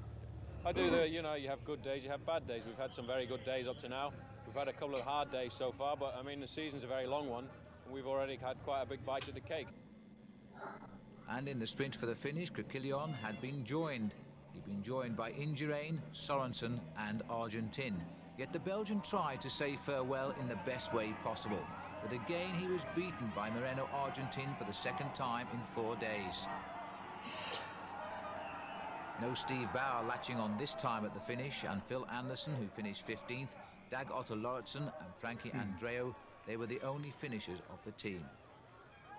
It had been disappointing for the team. No one likes defeat, but knocks have to be taken along with the success. Well, it hasn't been a day for the Motorola team, but you win some and you lose some. Last week in Paris Roubaix, we saw Steve Bauer fight and finish 4th. Today, Phil Anderson was in the 3rd group to finish, and Steve Bauer and Andy Hampsten, in fact, didn't reach the finishing line. You know, the Motorola team, though, are a full professional outfit. They're now facing the end of the Classics, then the Tour de France, the Tour of Switzerland before that, the World Championships and the World Cup will continue. It's a long, long year, and we'll be reading about successes in the Motorola team in the months to come, I'm sure. We'd just like to thank the team for allowing us into their private lives for 12 days. We've seen the ups and downs of a great team, a team that, as I say, will have success. We hope you've enjoyed this insight into the life of a pro team over these last 12 days. Especially for my sport. Analysis of what happened today, because you saw all of the race more than we did. Well, I didn't see that much of the race, but I did see some of it. I think the race was pretty much like we said it was going to be. It was kind of controlled at the start. The speed was high all day, but it was pretty much controlled by the big teams, and the race really started in La Roche, and there was a few attacks up the climb, and that was Kriklion's first time when he went. Okay, well, Phil Anderson was reading it well at one point. Well, yeah, I think he read it well all day. You know, it's a difficult race to read 100%. I think he was very close to reading it 100%, but you also have to have the legs to make it. Yeah.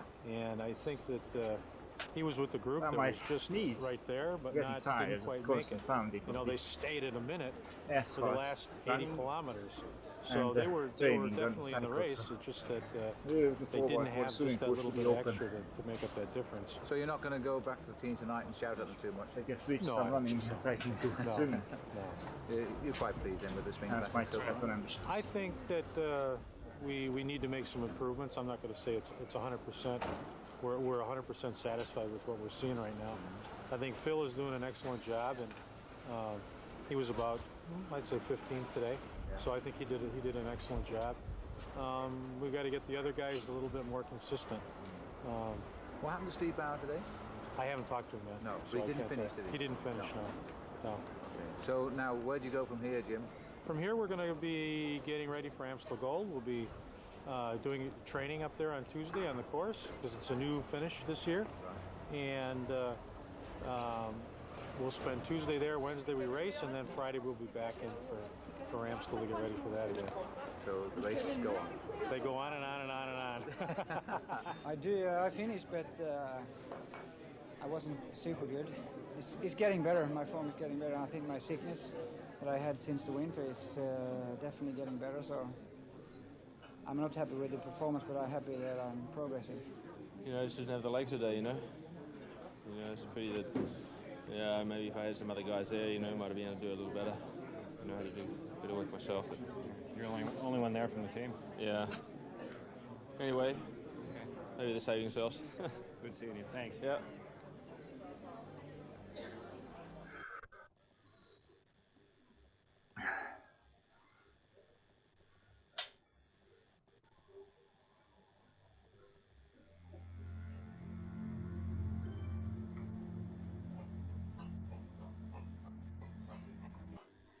Okay, so here we go. last 5 minutes of today's training. We've watched 1976th edition of Paris Roubaix, and we joined Team Motorola from 1991 for Paris Roubaix, and was it Liège Bastogne Liège, yeah? Some insight for the pro teams, into the pro teams life back in the day. It was nice to see the old faces and such. Murk, Ozzy Van der Poel, and others.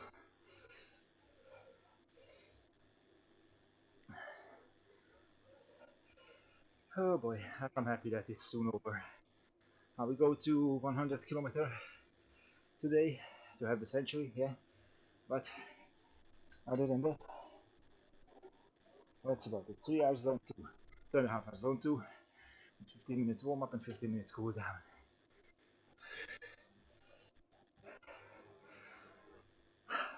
It was nice. And my legs are getting tired, so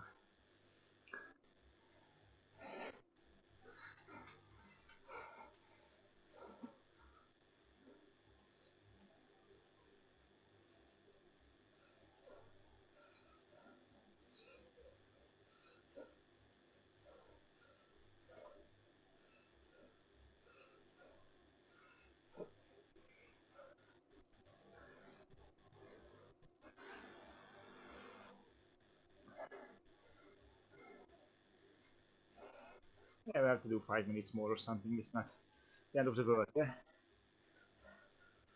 I think I will reach the volcano, probably after the volcano. Because if I go to the volcano, I return. I don't want to go up there now.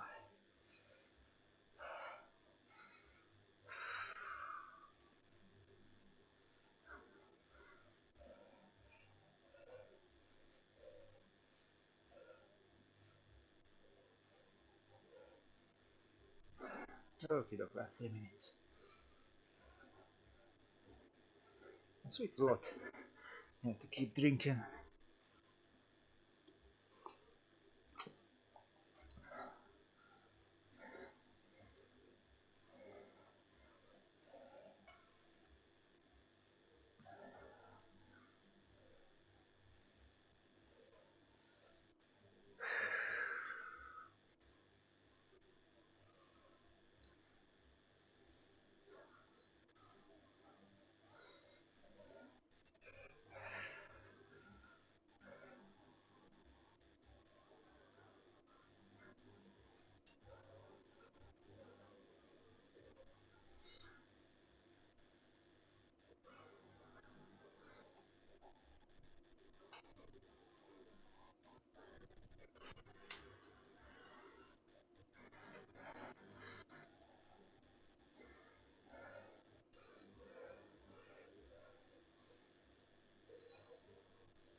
Rolling into the last minute. I might as well remove my headset.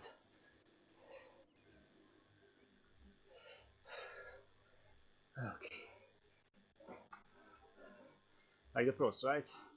The finish line, they're just pulling it out.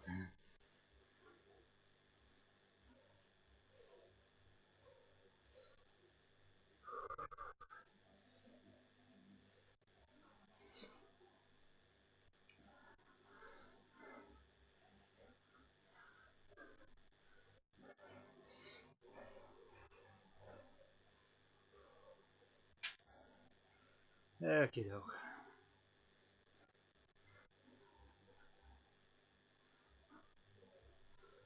Let's go and prepare for the summary of the workout, and then 2 more kilometers. 2.3 or something like that.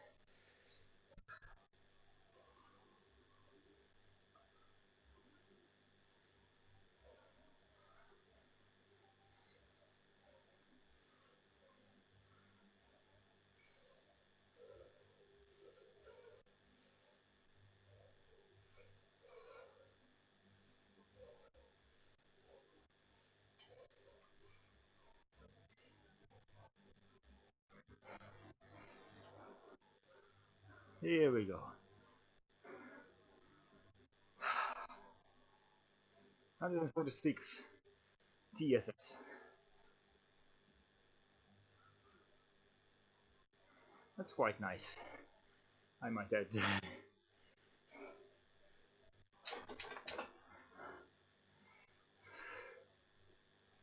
That's right. 2000 calories. 8 slices of pizza, almost. Getting there. Yeah? And that was the route that I was taking.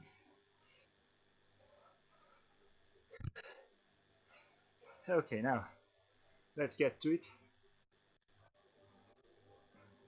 I reached that 100 kilometer.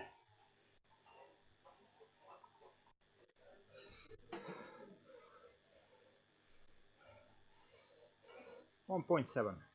Yeah, close enough.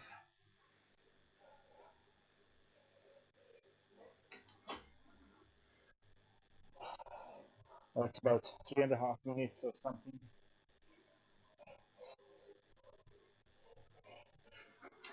You don't want to leave a century on the table here.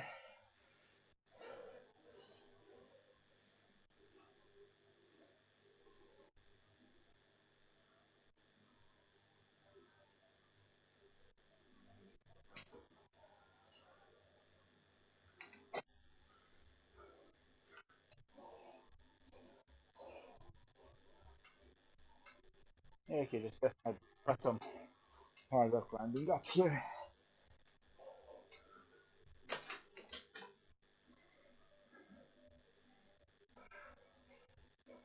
Thank you for all the ride-ons, guys.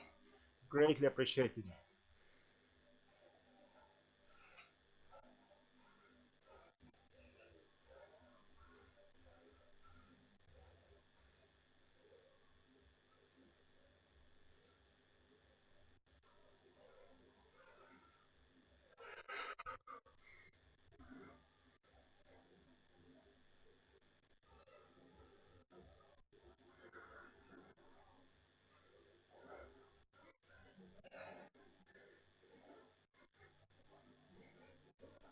And rolling into the last K in 100 meter.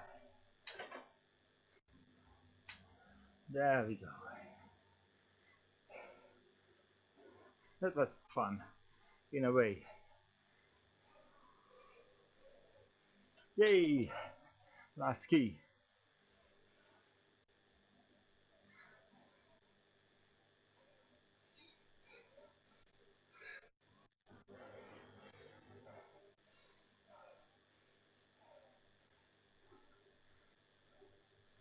Yeah, we'll reach the tunnel, I think, or the crossroad, not the tunnel, but the crossroad, or to the volcano. Then I can stop. Probably the tunnel, we will see.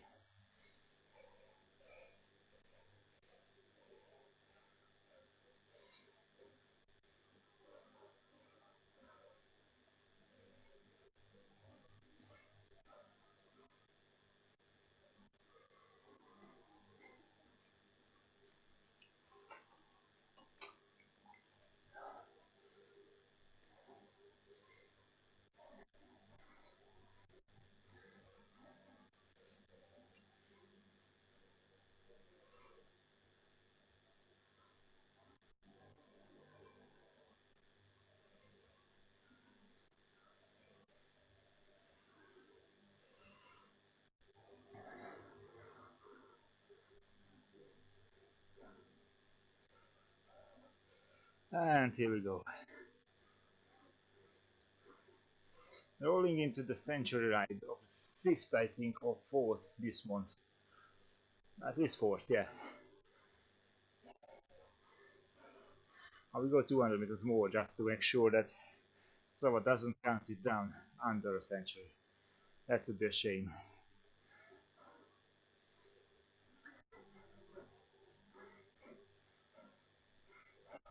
Yay! Here we go.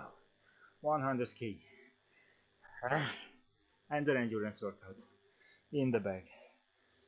So let's go through the tunnel and then we can't stop. Sometimes Slog cuts down a few hundred meters, so just making sure that it doesn't do that and rob me of a century ride.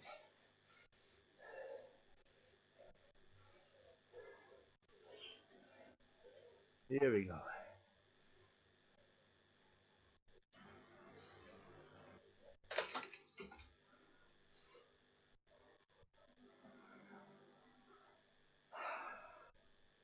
Oh boy.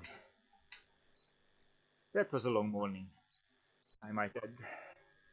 That was a really long morning.